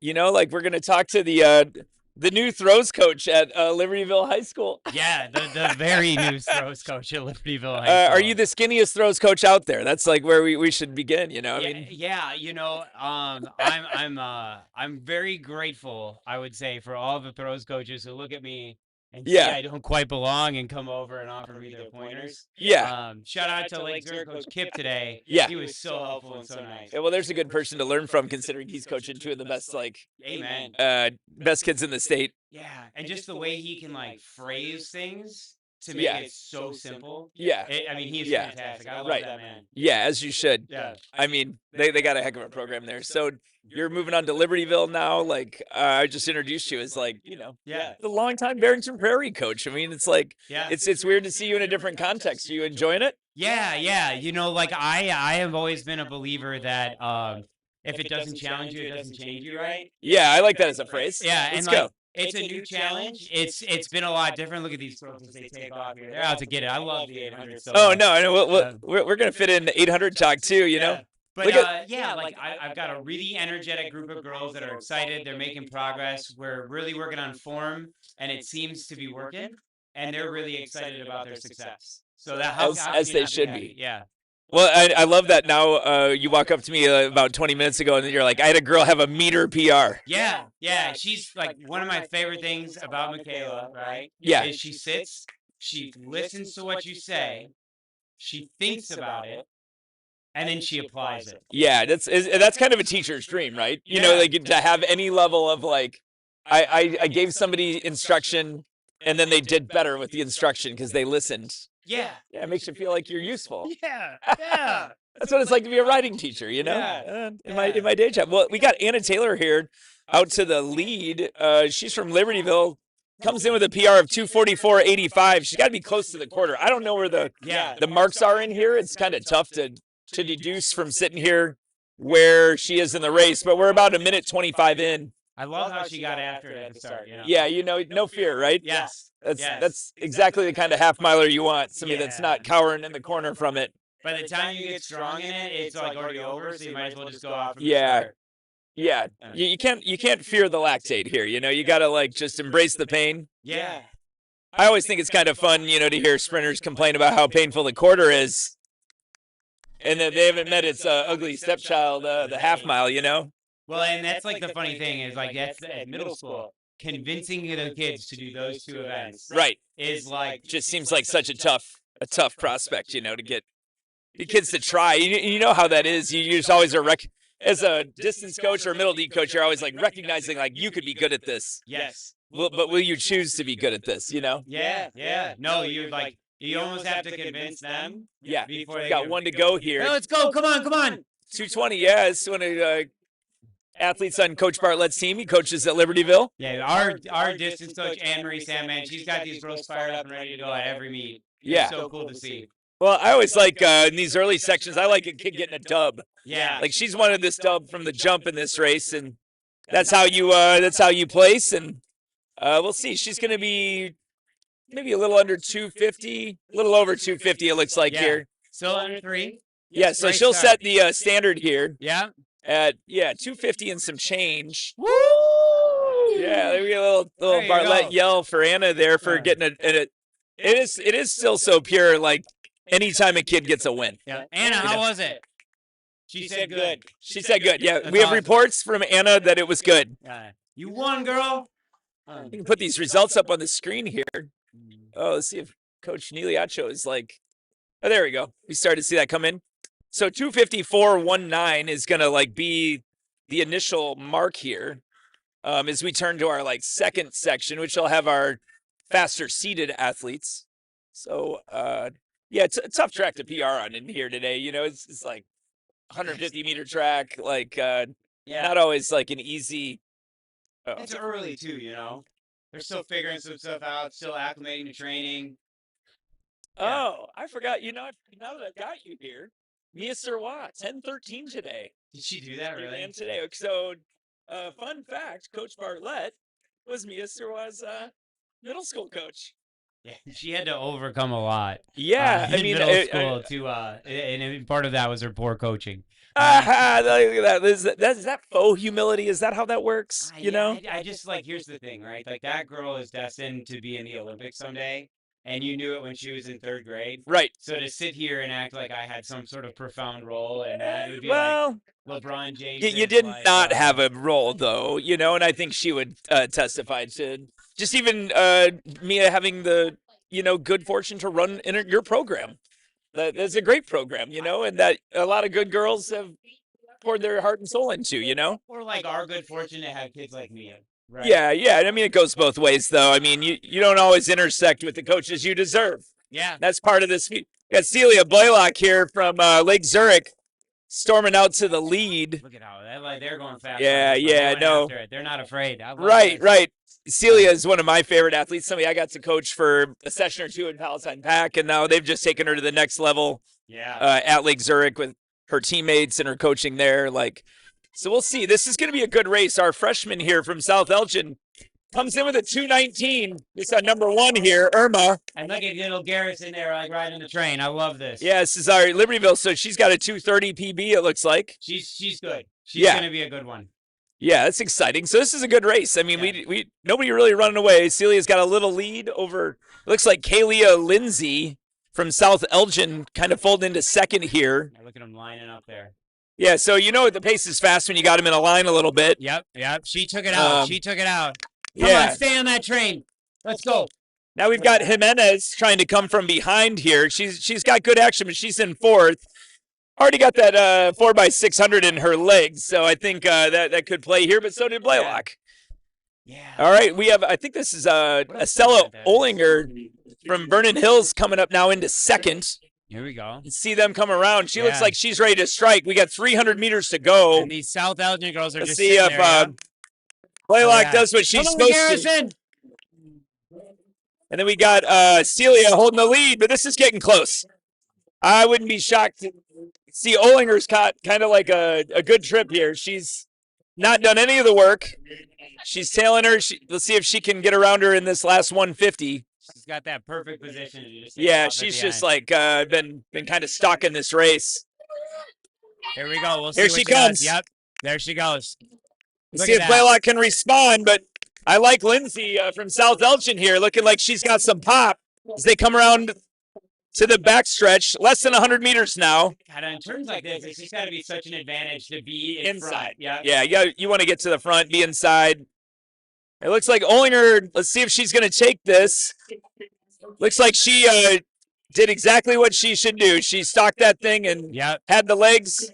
Lindsay 2nd, Blaylock 3rd. Some really good time in here, though, 2:26.84. So, again, you're not going to get a lot of half-milers running like some lifetime best in a 150-meter track, but those are nice times. You know what's kind of funny about this, though? Like, and we're going to age ourselves here, but this would have been a state-of-the-art indoor track when we ran an indoor track. Yeah, I mean, absolutely. I would love to have any level of an indoor facility, you know? How smart is one of these schools going to be when they build like a 300-meter like track? the Grand Valley State kind of like palace of track, you know? And then just charge through the roof to get like a national meet there for high school. Yeah, or like find some way to like really prosecute track in the way that it deserves. I mean, there's a incredible girls meet going down at Homewood Flossmoor. I don't know if you've ever been there. I've never been there. The most. Have you been there? Yeah, so I went. It had to have been 2018, I want to say. Let's pull this a little closer. Jocelyn Long. I went to watch her, and she ended up running. She won the mile and the 2, and I think she went like 10:40 something in the 2 mile. Sure. But they have, Chris, it's like the weight room perfectly overlooks the track, and they have a 30-meter turf field Yeah, inside I've next to seen it. pictures only. Oh. It's just like an incredible facility for young athletes there. Yeah.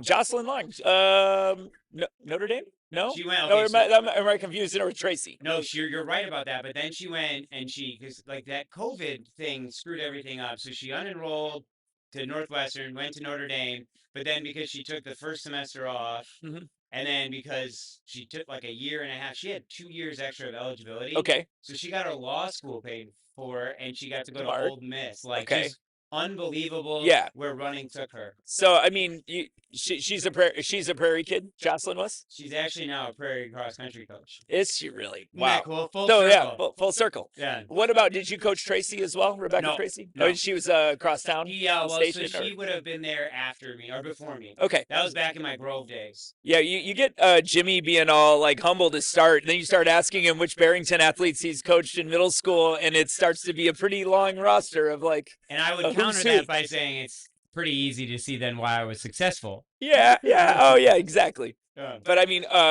back to Mia Sarwa. I mean, she comes out of like purgatory here. Really. I mean, like even the kind of purgatory where you're not only missing your cross country season, you're the defending state champion, but the incredible fun and emotion of her teammates winning the state championship that she's part of, but not on the course a part of. Well, and let's talk about that for a second. So Mia did not miss like a single meet this year, even though she didn't run in all but one. Yeah. And you know who else didn't miss one? Her parents. Her parents went to every meet. I drove with them to the stadium. They were kind enough to give me a ride, and they were there, and they stayed for everything. Wow. They are the greatest group of people, greatest human beings you will ever meet in the world. I've heard that even just from my son, just saying, because he competes in the Mid Suburban League, and the word on the street is that Mia Sarwa, she's just a real deal all around. Yeah. I mean, that she's just a great person, and you can feel how that informed the team this year, even when she couldn't run. I mean, she's the leader of the team. Yeah. Period. Like, end stop. I mean, in all the right ways. And now it's good to see her leading back in, on the track. Yeah. I mean, just coming out and doing that. Yeah, we don't want to I don't know how to say this. Like, you don't want to just think of 10:13 as a normal time. No. But she's run it so many times. That is a normal Mia time. It's really interesting you say that, because it's like one of the things we would talk about with our middle school kids back in the day is just like, once you reach the highest levels, you have to put in like twice as much work to get a tenth of the improvement. Yeah. And how exhausting that is. And like, hi, Kamal Baruch, right? Right.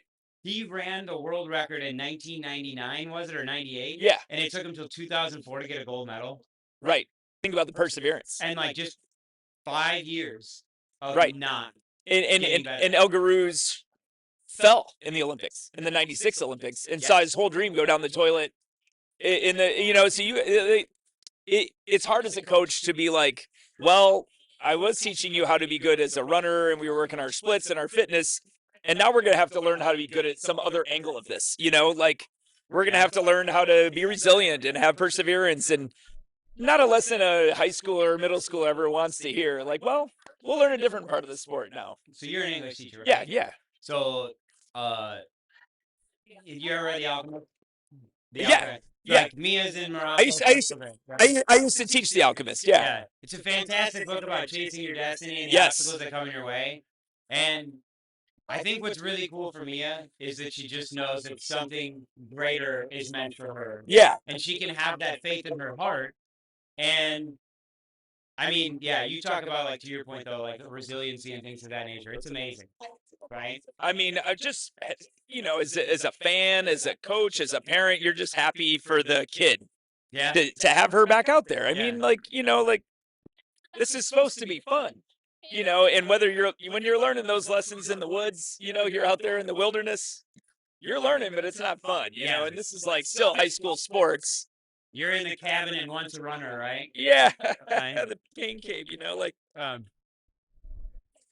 struggling with this microphone. I know. Here, No, it's this microphone keeps falling off, but I'm just really proud for her and happy for her, and now you get to see the joy. I think she does operate with quite a bit of joy, and I think that's the secret sauce of this Barrington girls program.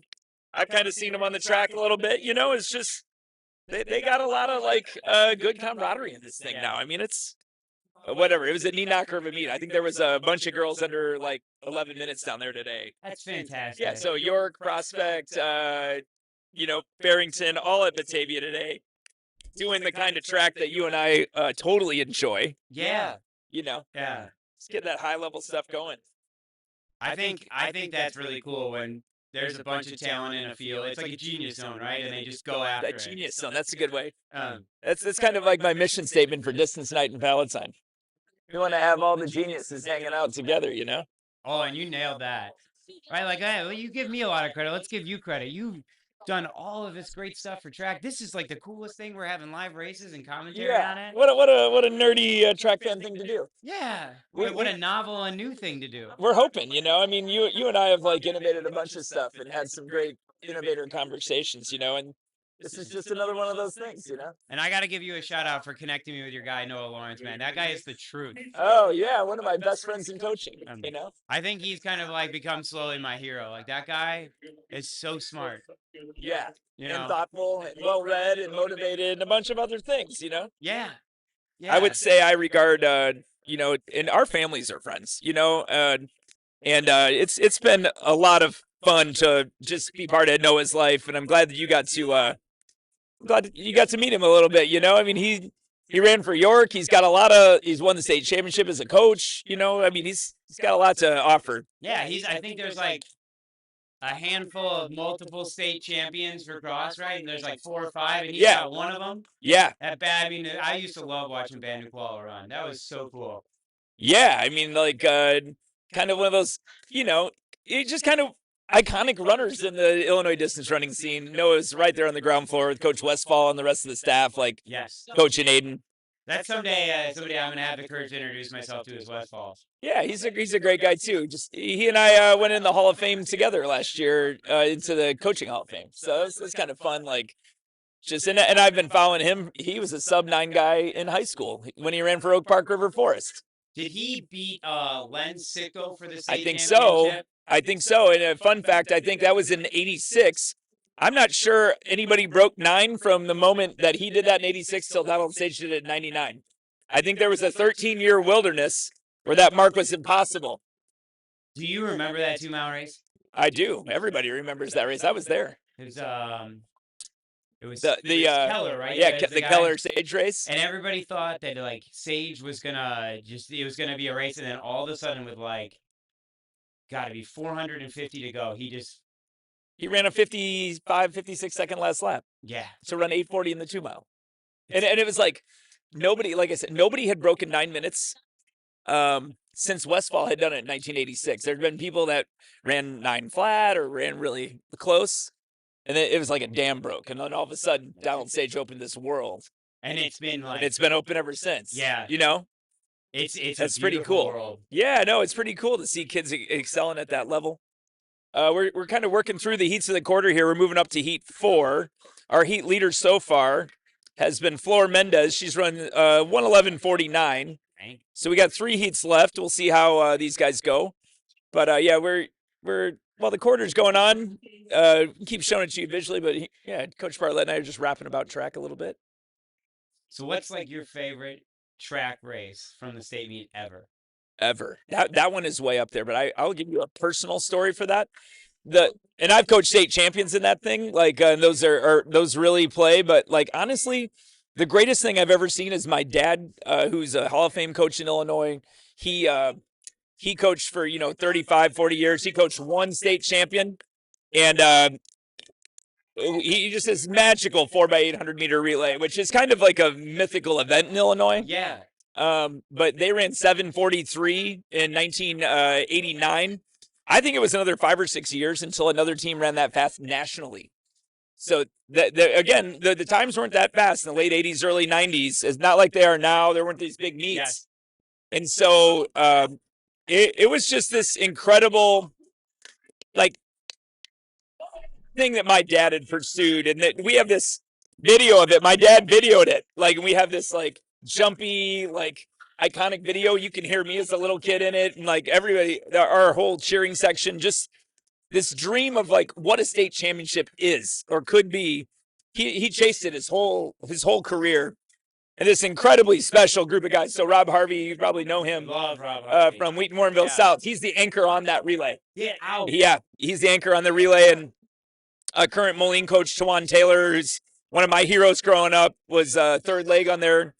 But I mean, that thing is my favorite memory. I know that's maybe not everybody's, but I think personal memories are appropriate. yeah, right? no, it's a personal memory. And like the two brothers in that relay, Tony Taylor and Twan Taylor, they both ran 148 in college.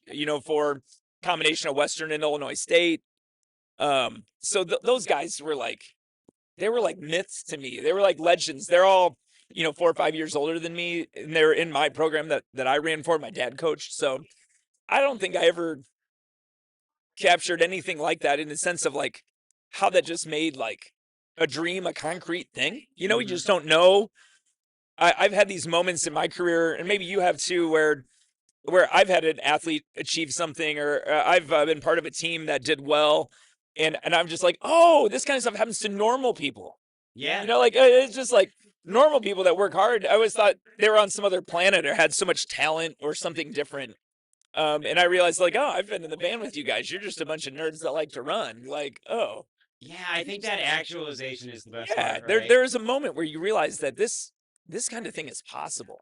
Yeah. Or it's like people mythologize somebody like Mira Sirois, and you're like, I knew her when, just when, Yeah. I knew her in 6th grade or 7th grade, and Well, and she had two great brothers. Like I'm yeah, talking, I think Ethan was on yeah, one of yeah. our state teams. Yeah, And he at just- Barrington, yeah. And he is like so smart mathematically that he's gonna Yeah. go do something big in the engineering world. Yeah. And her other brother is just doing big things in aviation right now. Okay. Cool. And like it's just, I mean, great family. But yeah, like you're lucky, right? And there's been a million of them that have come through. Yeah. Right. And we're just lucky. Like, and I feel very lucky to be at Libertyville too, like Yeah. it's a great sequence of people and coaches all together and athletes.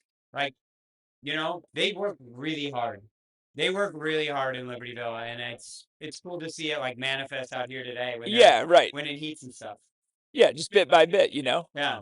So I'll throw that back at you though. What about you? Is there a state meet memory in track that you go back to? Well, all right. So I'll Think give of? you one. Okay. How about this one? It's kind of like a merger. Okay. Right? So, one year I got kind of stepped back from coaching, right? And then you realize like it's an addiction, and then you find your way back in. So Yeah, I know. They pulled me back in like Yeah. the Godfather, a little Corleone, right? Yeah. So Jocelyn's senior year, Jocelyn Long. Yeah. it's like one of the only years I've made it to the state meet for high school. Okay. I think Yeah, I've been to like 3 or 4. because you're always at Middle the school. ISA middle Yeah. school state meet, So I right? was at both that day. Yes, So you did the twofer somehow. we were yeah. really lucky. We had a talented kid back in the day named Kathleen Baker, right? And she won the middle school state meet in a 58, and that was on Friday night. Yeah, Friday. Yeah, So Jocelyn ran the finals yeah. of Of the the 2 mile. okay. Saturday morning. Saturday morning. Yeah. So Longs are another great Barrington family. They're just lovely people. They convinced me to drive there. Yeah. And I kind of had some leeway because I came to track late and I was like, well, Yeah. I already have these plans. Right. So went there, watched her finish second to Caitlin Hart with that Yeah, epic kick, passing Sarah yeah. Schmidt, who was just an unbelievable Yeah, from Naperville. Naperville North, Yeah. ran in And Indiana. Alex Morris too. Yeah. And she ran 10:24, which at that point was not the 10th fastest time, but she was the 10th fastest person Yeah. at the state meet. And then I came immediately back to the middle school state meet. Right. And I saw our kid, Gavin Sarkar. who's Yeah, big I old remember him. Sarkars, Oh, yeah. Greatest family, too. Great middle distance runner, 400, 800 guy. Yeah. And he always wanted to be better than his brother. Yeah. Aaron is his brother, right? Yeah. And Aaron was great for us. He ran a 4:42 mile in middle school and a 2:04.62 800. Yeah. And I put the point there because then I came right back in the first race I saw was Gavin run like 2:04.4. You walked right in on it. Yep. Yeah. To have him beat his brother's time. Mm-hmm. which is really what matters most to everybody involved in the situation, at least Gavin and Aaron. Yeah. And like I just think that's like a perfect series of blessings, right? Right. Like it just shows how lucky we are. I got to see 3 great races in 2 different days in 2 different places. I remember one of my favorite other memories is we've been talking about like the full circle nature of this. This I think is our 6th heat here. Let's see. I think that was the win, by the way. Is Delilah Hussein 106.51. That like actually is that's the number 1 time for sure. 109 had been like the lead time. It's so hard. Fast on these turns. I know That's it's so nuts. tough in here. Kaya Mate was a scratch in there too. She's one of our Palatine Pack kids. Has been having a good season for Wheeling, so I hope she's okay. Yeah. Don't see her today. We're gonna flip over to the mile here in a second. Here's an event we love. Okay, yes, here's an event. I keep asking people if you had to marry one event, which one would it be? And I'm like, duh, the mile. So the mine 1500. It's a different iteration of the same distance. 1500. 4x4. 4x4. I mean, that's all right. I always kind of walk around saying it's the best race in all the track. I should probably the 4x4. It's either one. It's one of them. It's the mile or the 4x4. I'll give you another state track memory. So Alec Bowman is the state champion for me in the 1600 in 413, and I think that was the deepest I'd ever gone into a process over a couple years. I mean, he'd been 8th as a junior, but we had really got in the weeds of like trying to perfect like what a middle distance guy could look like, from all these iterations in the weight room to tactics to scouting. Just we traveled and made sure we had raced against every single person. We knew how they raced, and like at about the 400-meter mark in the state meet, I knew that if they didn't run his kick out of him, it was over. And I started celebrating in the bleachers, and Kevin Bobbitt and John Nally were sitting way up high in the bleachers. They have video of me celebrating in the middle of the race because I already knew the race was over. And it was this like sense of surety that I had developed around this athlete. And he wins this huge kick, and he ran like a 57-second last lap, which was like everything we had like engineered for like a year and a half in the weight room and in the intervals and all this. And now we made him the head coach of our boys in Palatine Pack. He just won a national title coaching our 7th and 8th graders who are coming up now into the Mid-Suburban League. That's amazing. And he coaches my son now at Palatine, and he coached the guys that got 2nd and 4th in the state 2-mile last year for Palatine. So the idea that you and I have the chance to kind of connect these lineages together, that we're connective. We're a medium through which various things can talk to each other that maybe wouldn't be put into communion. Yeah. I like that as one of our roles. Well, and I love how cerebral you are about it, and the understanding you have of your athletes. Like the fact that you just are so in tune with what they're in tune with. Sure. Is so unique. But you're right. Like we are very blessed to have kids that always want to come back and be a part of what we're doing, and it's cool. It's really cool. It's a dream to have been there. In the early days of our club, like really empowering Alec to say, like, I think you're going to be an elite coach. But the speed and rapidity with which that happened, it's just been, 2.5 years of just now watching this young man that I developed as an athlete soak up that instruction and get good. To watch how fast he could just turn on to be an elite level coach, and his feel for it and his desire and energy. And now he's pouring that into my son, who is running really well right now, and my son's going to run in college, and Alec's a big part of it, That's so that to me is like, there's that. So I attach that as another great track memory because it links to this longer relationship. Just watching two Palatine guys get in the top 4 last year in the 2-mile while Alec coached him. Wow. What is life? Like, what is this life? What a gift. Yeah. Cause here's the reality, right? No matter how good you are at this, like I'm 39. Yeah. You're done already. Yeah. Right? Right. And you have to find meaning and purpose elsewhere. And the fact that it's manifested in that way. Yeah. It's just so cool. Yeah. You never know kind of what's next. Yeah. Now I'm here punching buttons and making a live stream happen. I don't know. You never quite know what's next. Well, and how much of a renaissance have you gone through? Not only are you still a great coach, but like, this is so cool. Yeah. This is all so much fun. Yeah. Well, and I think like it's funny, like you're moving out of middle school to try to be in high school, And I didn't really know when I kind of burned out as a high school coach. I mean, utterly burned out, as you and I've talked about. I needed to come coach middle schoolers. I needed to come coach little kids that I didn't care if they did well. I could be a part of teaching them how to do the sport, and go back to that as like the ultimate satisfaction. I don't worry about marks and times and places near as much as I would have. Like I just said, I spent 2 years trying to help a kid win the state title. It's not like that was anything. It was fun, but it was serious. Yeah, it was very serious. And like you talk about like filling buckets, right? And it's like, who cares if it's a cup as long as it runneth over, you know? Yeah. And that's what middle school can do. Yeah. So Carson, if he wants to come back in, he's just over here. Carson's just over here looking at all these great results, you know? So Carson, I'm a big fan of this guy because he comes to all of our middle school meets. Yeah. And he's made them bigger than they should be. Yeah. Derby, we could go through, 60 heats of the 100 or something this year, you know? Just instead of like they're all like coming through the end, it's like, just keep going.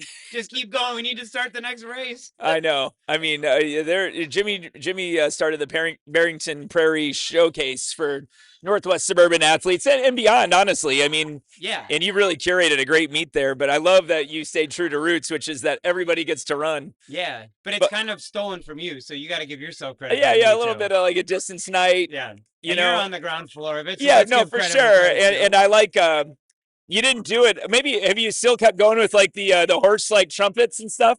Yeah, we did that. Yeah, I love that. The dun dun dun dun dun dun dun. I don't know how to do it, but like, you know what I'm saying? This year they've moved from hand making the medals. Yeah. Because, Yeah, that's a lot. Like we would make them and, I'd have kids in cold times hammering on an anvil and it was probably like not the safest thing on the planet. But like you should have seen some of these kids. They were so focused on getting it right. It was great. You made medals with a hammer and an anvil? Yeah, so like we had like a blacksmith. Yeah, well, so a couple years ago, I decided that like the Prairie program needed a symbol. Yeah. And we were reading this book called Forge, and it talked about how like a forge is like the symbol for Washington, and I just bought into it. Oh my Lord! So I bought an anvil on Amazon. Got to be kidding me! And I didn't know how to.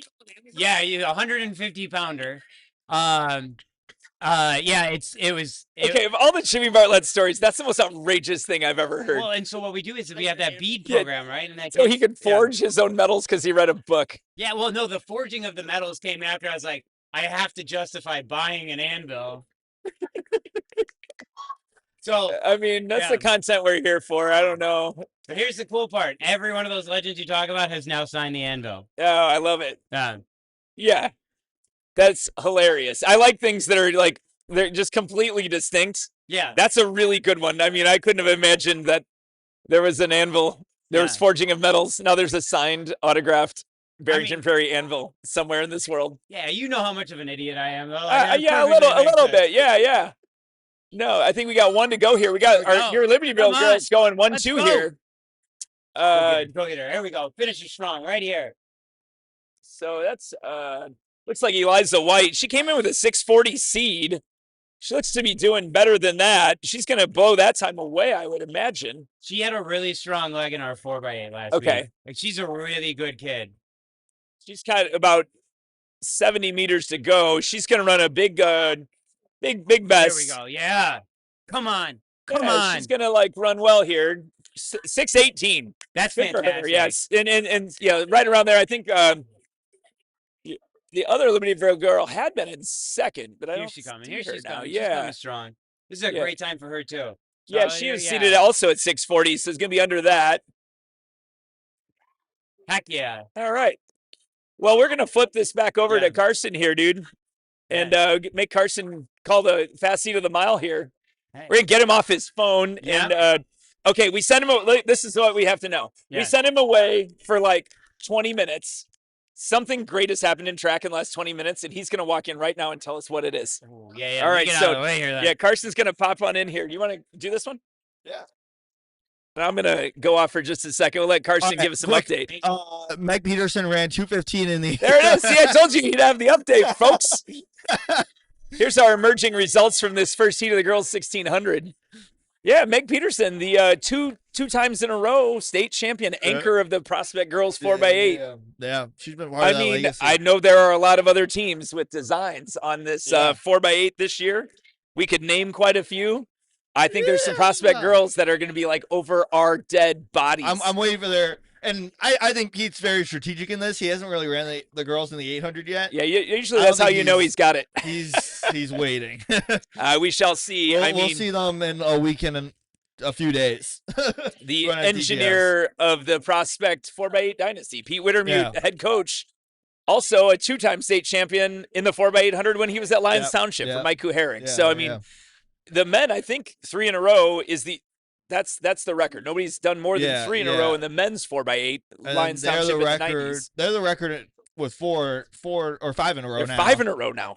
It's outlived an entire. Now you can't say, oh, this one good girl was on it all 4 years, which there's a couple of those. Lily Ginsburg. Yeah. My favorite stat is Lily Ginsburg is the only person ever to win the same relay all 4 years of their high school career. In the history of Illinois, any class. In the history of Illinois. That's Lily awesome. Ginsburg is the only person. Well, and now Meg Peterson run 2:15, trying to become the second. Yes. Because she's been on all 3 so far. Yeah. She's anchored 2. I'll put it out here now. This is February 28th.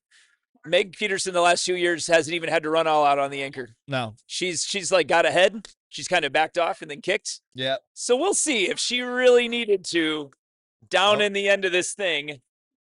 Could she find a way to pull something completely spectacular? We will see. Yeah, what a proud legacy though, and it that's just a piece of it today.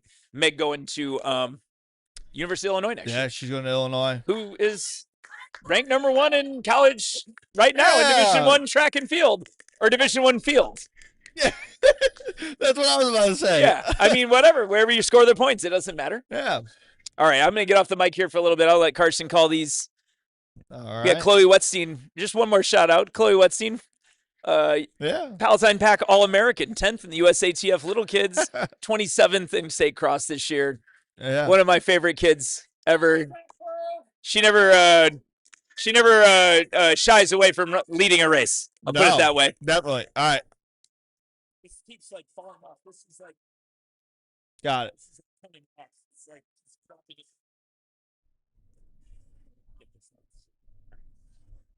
There we go. Let's hit this like.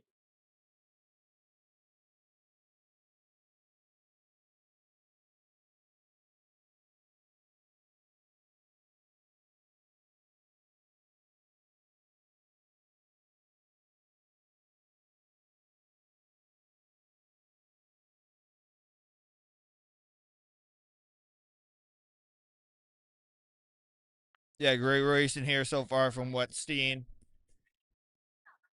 Again, she was like 5'10".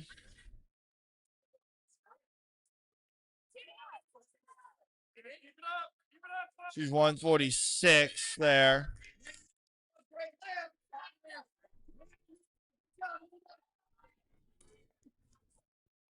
Good racing here. Still from Wetstein.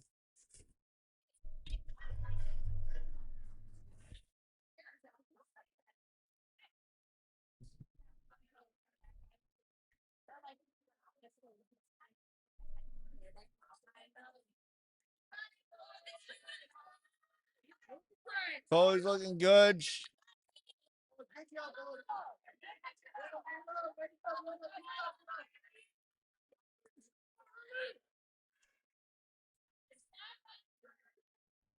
I think we're coming up here.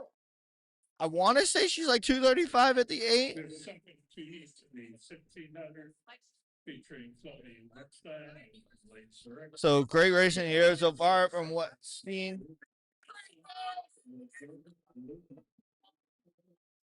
She's like looking behind her. She's talking to Paulina Krupski there on the sideline. I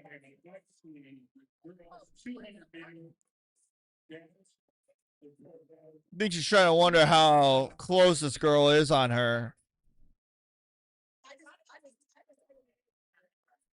Here comes, Coach Quick is coaching her, as you guys can see. Cheering her on.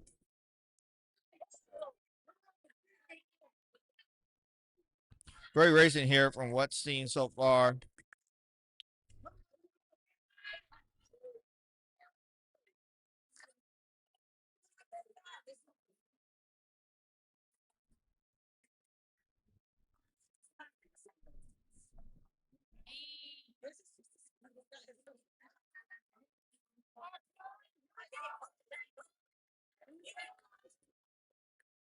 Caitlin coming up behind her still, though. Foley's really trying to put this away, but Winterstrom not letting go this early. Oh my God! The 60-meter is insane, guys. We gotta follow this, but Dana Robinson just ran a 684. Sabodu just ran 680, 86.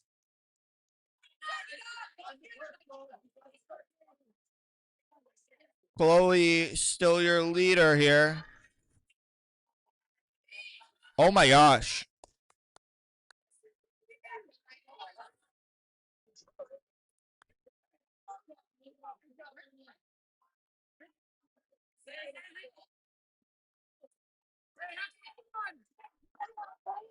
And Bell Lab, she's at 456.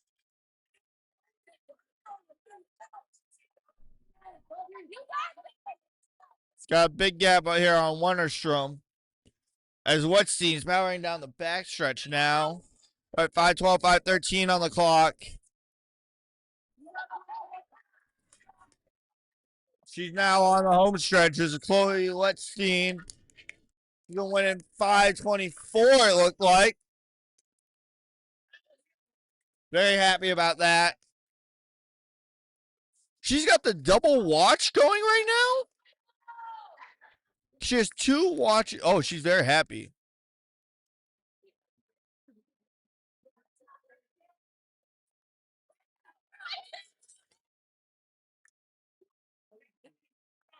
Yeah, gonna have to ask Coach Quick here why she has the double watches on. That's funny. Oh, here we go. She's over here right now. Chloe, why do you have 2 watches on? Oh, okay. She says one's to text her parents on and one's to track her runs.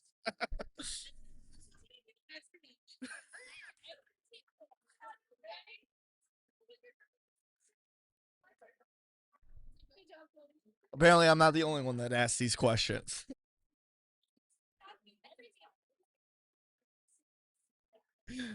Let's get these results up.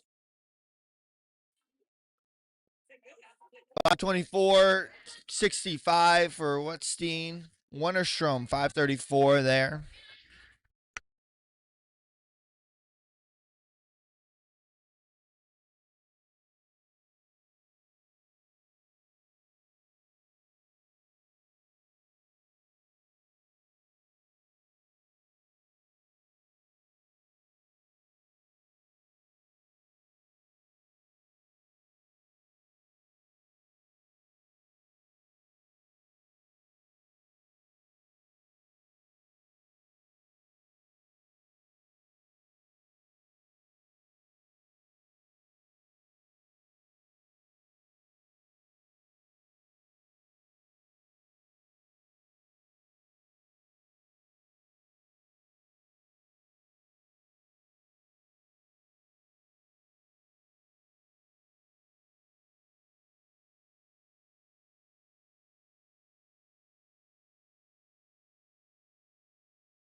And we're underway here with the 200. This is section 1 of 6.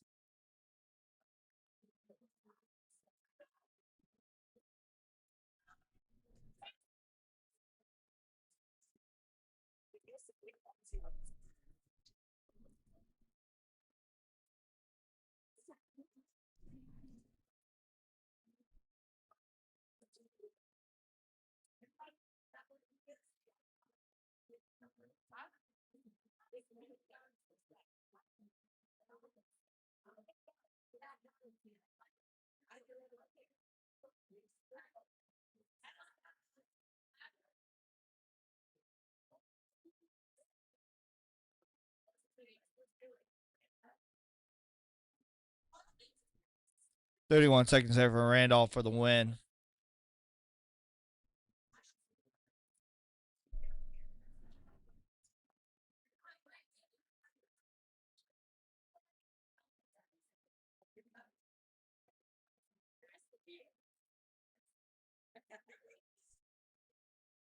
Section 2 now.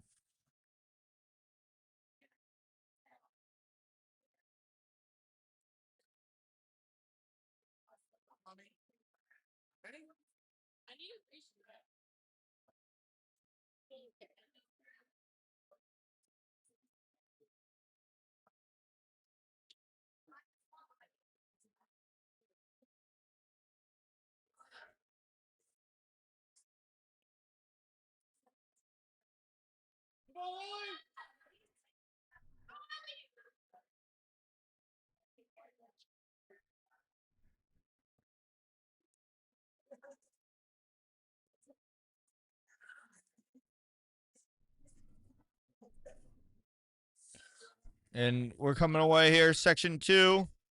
It's going to be 4 there. That's Niles North. Going to be a winner, Chap there. Win. Nini in 2. Dusky in 3. Guy in 4.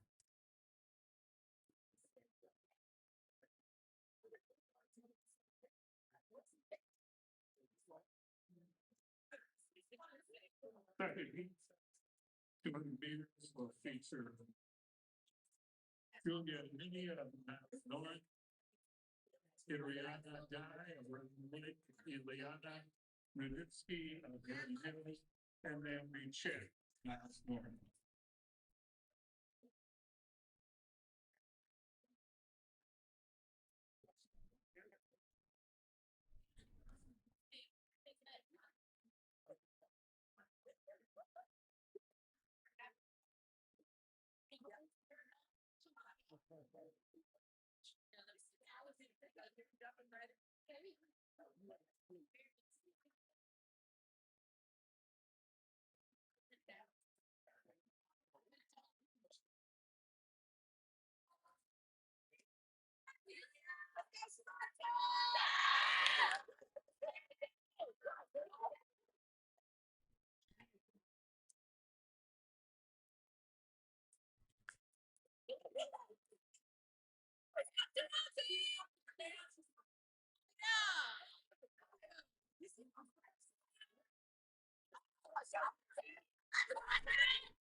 Ferguson Abram Sanders. 200 will feature Karen and Dennis of Streetwood, Sharon of Sanders of South Elgin, Christina Karen Howells of Uriel, and Cordelia Sticker.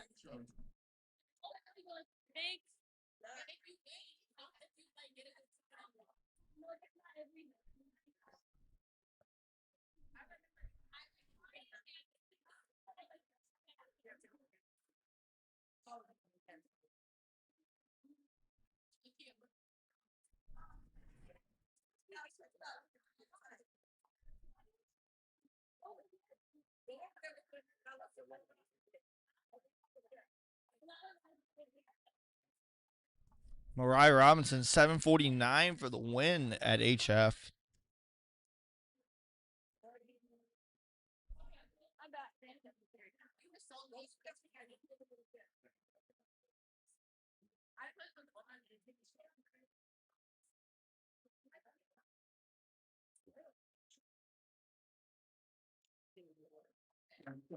We're underway. 200 meters.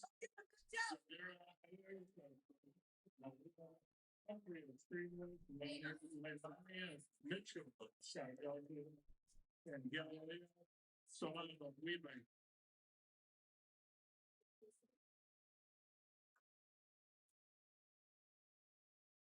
Let's go, Mitchell!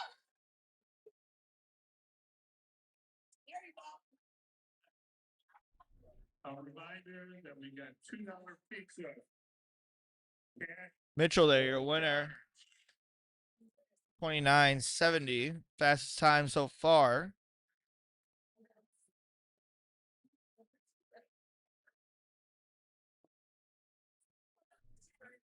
That pizza. And the 200 meters. Addison, Jordan, Vernon Hill, Armada, Eureka, Blake Third, Jasmine Bailey of Blake Third, Alexandra, Salvatore Schomburg. Heat 5 and 6.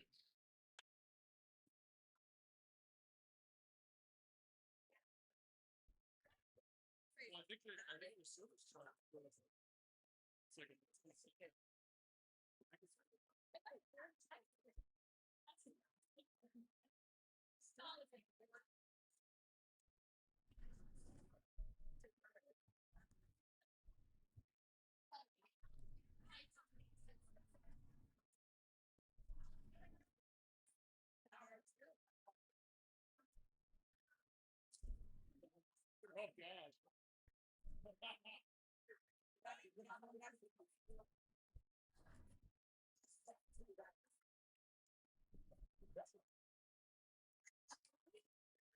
oh gosh.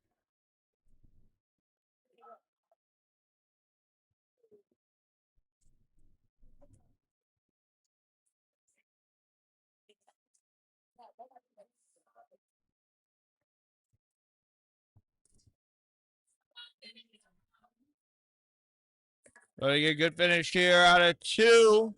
But maybe the win goes to 1 in Vernon Hills. Yep, Vernon Hills.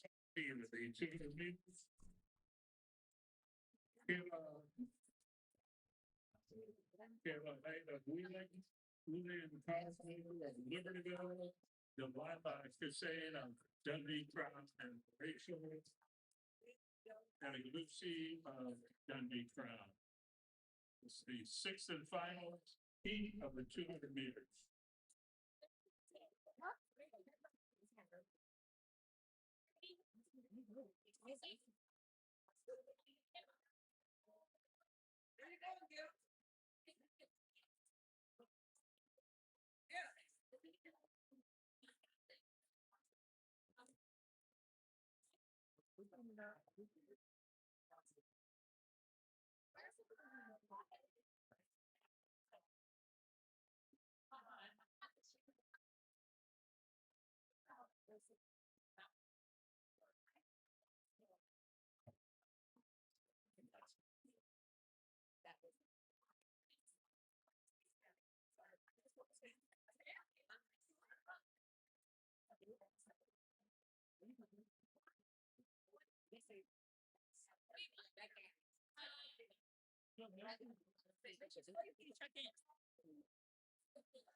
And that's 2. That's from Libertyville, your winner. There, and he's 6 and 28. So we're gonna look here. I think that's the fastest time. Yep, 28:63 there for Lillian Cosmaker. Your winner here today in this one. Overall winner.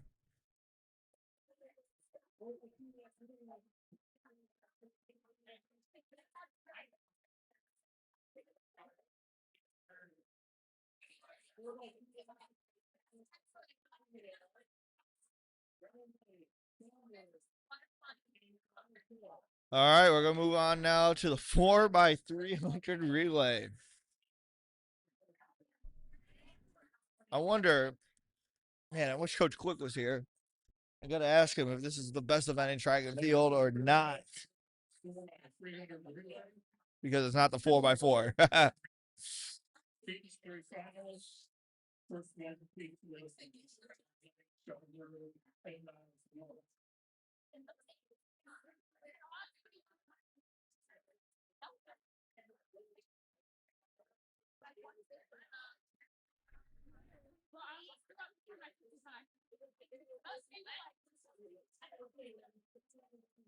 Owen Herney, 154 in the 800.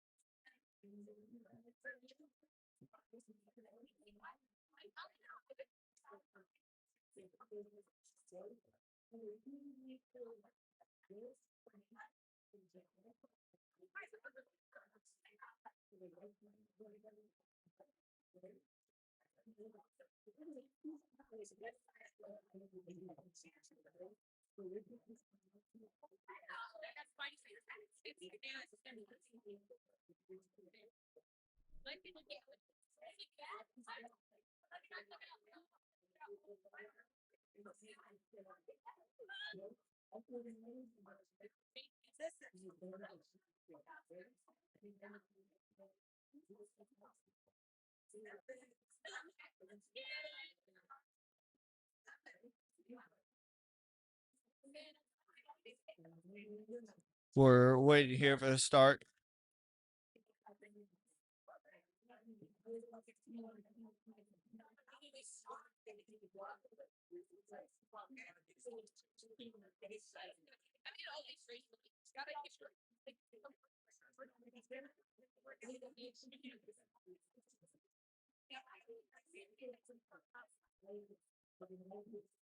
Oh, there he is. Coming back.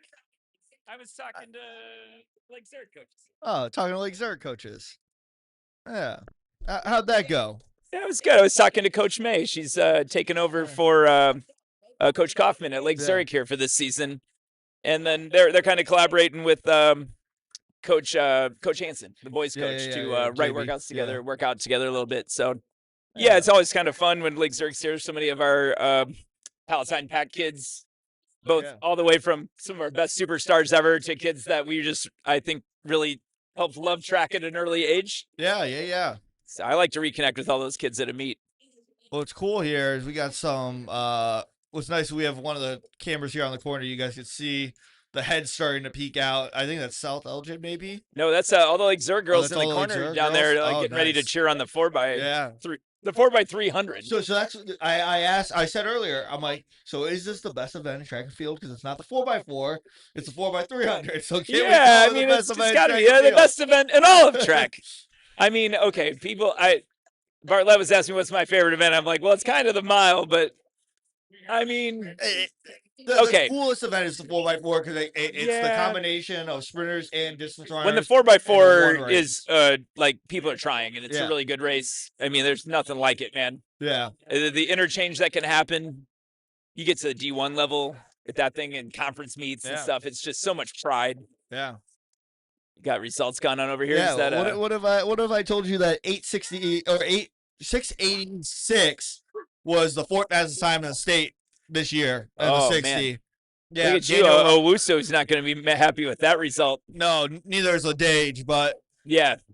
Hey, that's why you're just looking at the results here. Daniel Robinson, 684 in this 60 today. Wow. He's on one today. Yeah. From Neuqua Valley. And you kind of knew that. I mean, he's been so good since he was a freshman. Yeah. I mean, so he's almost 24 foot in the long jump today. That'll turn some heads, a 684 in the 60 Neuqua Valley. Yeah, they got some pieces. Definitely. And then Owen Hereni does. Owen Hereni 154.83 over 10 up here today, 158.85. And that just goes along with what we said last week, both in the pre-show and during the broadcast. That Owen Hereni is starting to operate on a. He's operating on a college level. Yes. And he's having to run against high school competition. Yep. You know, there's a guy or two in Illinois that's going to give him a race, I would imagine. But he needs to be in bigger national things now to get the races he deserves. Yeah, definitely. All right, we got who's this out here leading? We got that's Niles North. Yeah, Niles North.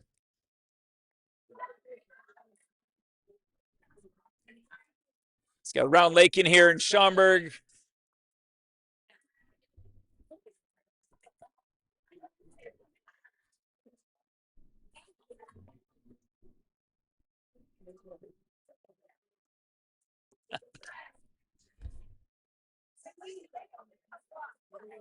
And up there.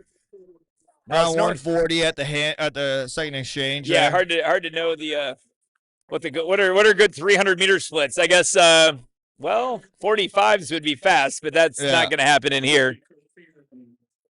So really banging team could run 3 flat in this? Yeah. 45s all around, but that's not going to happen in here. No. Not here. Not a lot of strong quarter milers out here today, at least based on the results of the 400 itself.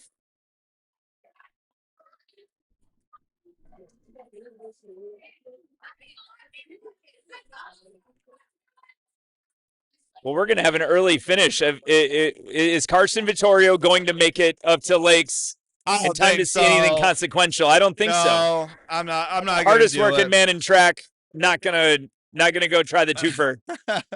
Yeah, I've done it plenty of times. 2 meets in one day. So, but this one is not worth it. It's a 40-minute drive. You could get up there to see a bunch of heats of the 200.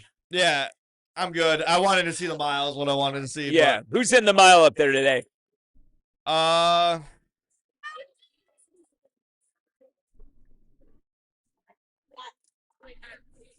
Hereni, Shawinski, Connors, I got the Plainfield North guys in there today.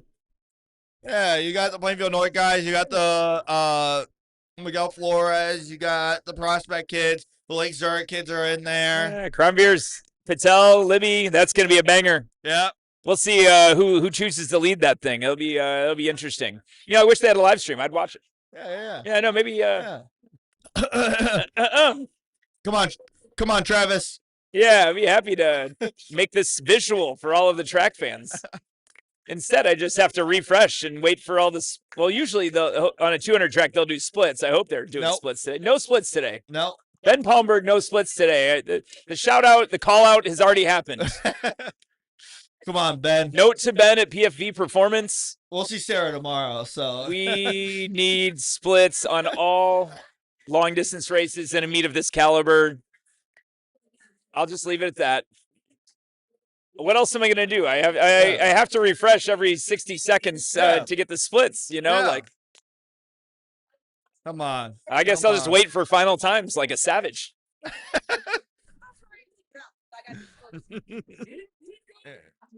All right, we got girls climbing all over. Hey, good luck, girls. Let's go, Vernon Hills.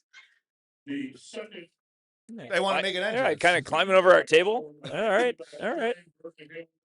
We got there. What was the? Oh, let's go with the results. So we missed the results there. What was the top time there? Let's see if we can at least set the compiled 3:21:21. That's not a bad time. The 300. Let's see. We were guessing maybe some. Let's see if somebody can hit 3:10 in here. That'd be interesting. Can somebody do 47.5s in here today? You definitely have some sprinters that'll decide to jump into a 300 that maybe wouldn't want to do a 400, so maybe there'll be a little bit more speed in here than we give it credit for. Hopefully.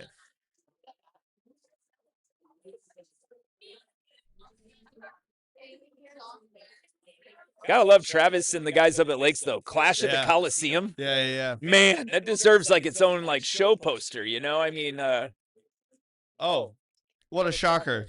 Prospect's good at the 400. Yeah, look at that. Oh, my Lord. We're looking at the results of the 400 at the Batavia Girls Invite. Prospect has 4 girls run 62.91 or faster indoors. What a Yikes. shocker. Yeah. Oh, Was wait. that? We should get something finishing here soon. Oh, there you go. Yeah, we're looking at now we've got the mile is live down there. 505, 506. We don't have anything yet. Oh, it's Heat 103. No, but Heat 1 is the fast Oh, they're section running of heat. this They're meet. running fast sections first. Yep. We'll see. We're waiting on the Batavia timing crew to give us up to the moment results down here. Neo Ortega, all-stater in the 3200. Wins 514. Good mile.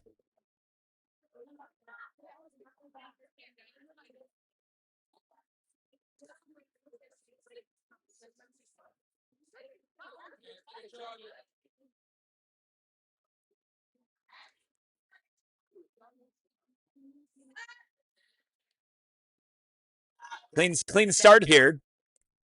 All right, yeah, we're watching the Batavia 1600 results roll in. Juliana Mihalopoulos, one of the old Palatine Pack girls, freshman for Prospect, opens their mile season in 5:23.06. I really like these Prospect freshmen. They've been like in tune with this for a while. Yep. I'm always those are some kids that you kind of got kids that you root for at times that like vicariously through somebody else, and yeah, no, these They're Prospect tough. girls I mean, are they definitely one of those. Juliana teams. had been hurt all summer and then came back with seventh runner for Prospect girls, but that was still an 18:04 Yeah. at the state cross meet, and now opens their mile season at least in 5:23. All-stater last year in IESA, so we'll see how she progresses. Got a good race here coming to the exchange. It looks like Vernon Hills. And who's that outside of them in the black? Who else is in this seat? Oh, that looks like Maine East. Yeah, Maine Maine East. That's who East. that is. Vernon Hills stepping over our table, but for good reason. Yeah, and she stepped over to go to the lead. Let's go. Oh, hot racing here. Both the. Yeah, this is very hot. One to go. Let's see. She just got to keep her out there. Nice long legs. We'll see. She can keep that stride together. Looks like she's kind of running away with this one. Going to come up to the second exchange now with Vernon Hills. 3:21 the time to beat. It's about 51 seconds per girl, 50 seconds per girl.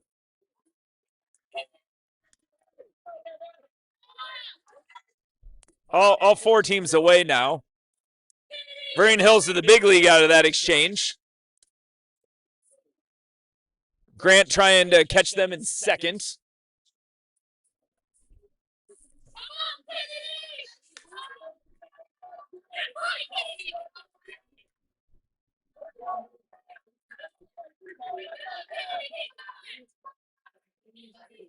Grant moving up here for sure. It's kind of slowing down here a little bit on the backstretch. Also trying to stay ahead of this 3:21 time from the other Yeah. heats.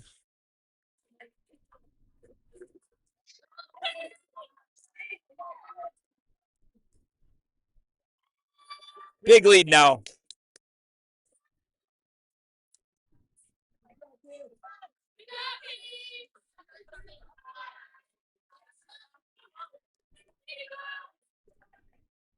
$300. It's like the quarter without the most painful part. Yeah, exactly. Like I said. Yeah, it can't be that lactic. I mean, it is, but it can't be that bad. Yeah.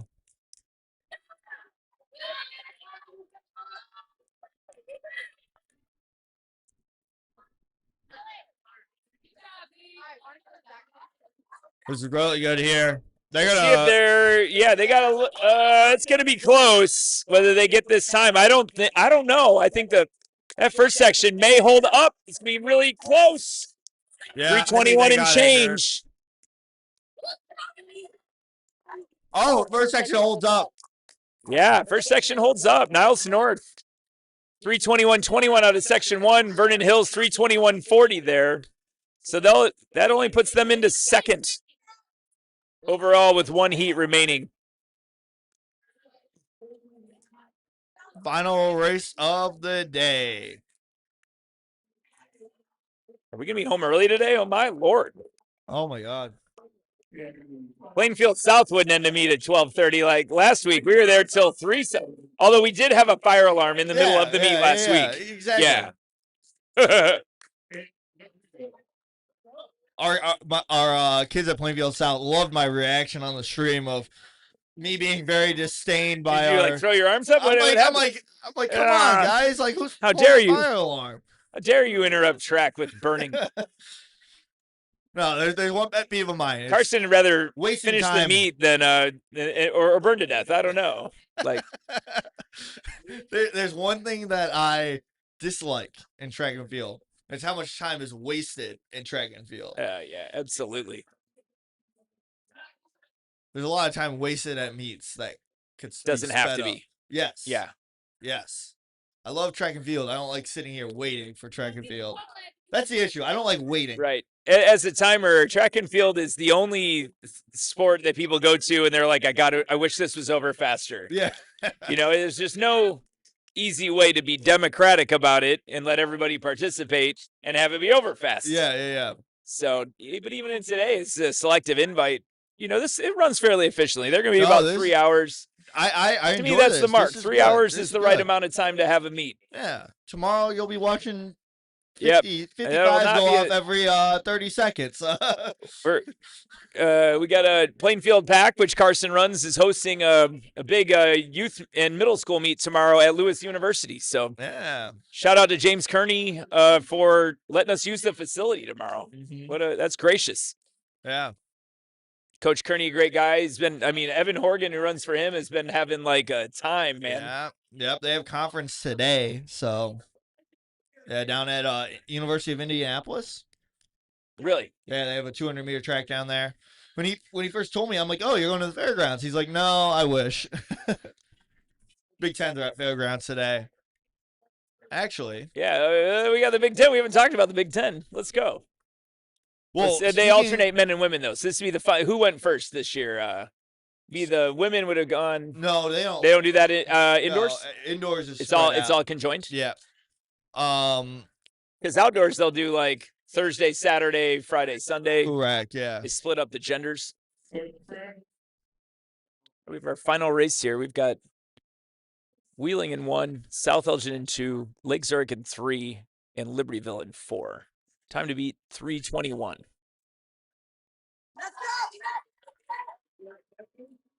The camera's down. Yeah, our rest of our cameras are going in and out here, so we'll only have, for a moment, just the finish cam.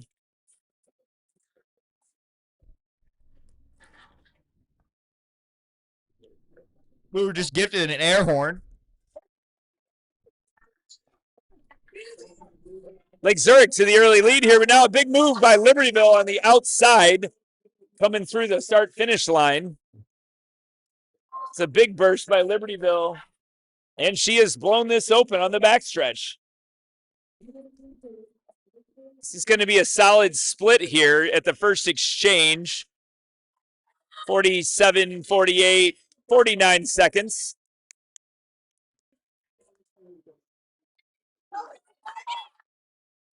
Great action here. Yeah, no, we only have our straightaway camera at the moment, so we'll got Libertyville continuing to lead, Lake Zurich second. Kind of spread out here. Or is that the host in second here? Let's see. That's Wheeling. Wheeling now catching up, trying to win in the final race of the day. Good momentum from a Wheeling athlete here. She smells it. Getting close down this backstretch. We have a race. Libertyville trying to hang on. Again, we're also racing the times from the previous 2 sections. And Libertyville with the baton in the second exchange.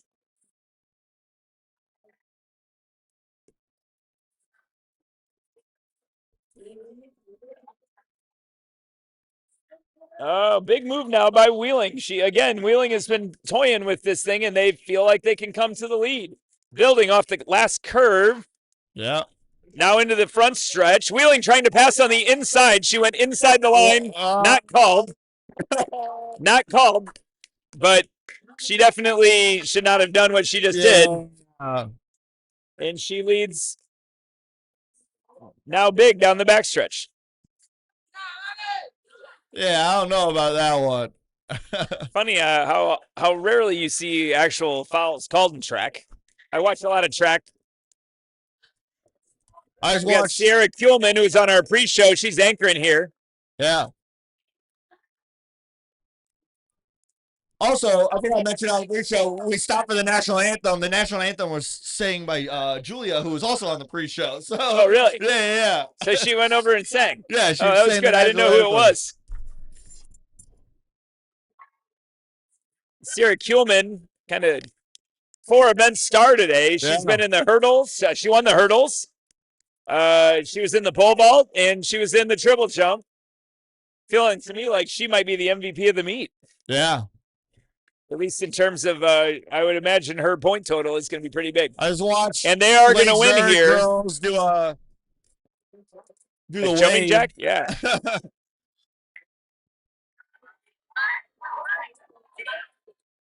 A 3:17 clocking there. I don't know if they're going to make a call on that inside pass, but if it stands, we will have a Wheeling winner. 3:16.80. No, I don't think that's getting I don't called. think the official's going to call the obvious inside the lines pass, but. Oh, wow. All right, guys. Well, hey, thanks for joining us. Fun meet. We will be back next Friday with the Glenbard North Boys Invite at Glenbard North. And then next week we're also at North Central College for the Glenbard North Girls Invite. So yeah, going to be Glenbard North the next 2 weeks. But yeah, you got anything to add? No, man. Thanks for tuning in. We'll see you guys next.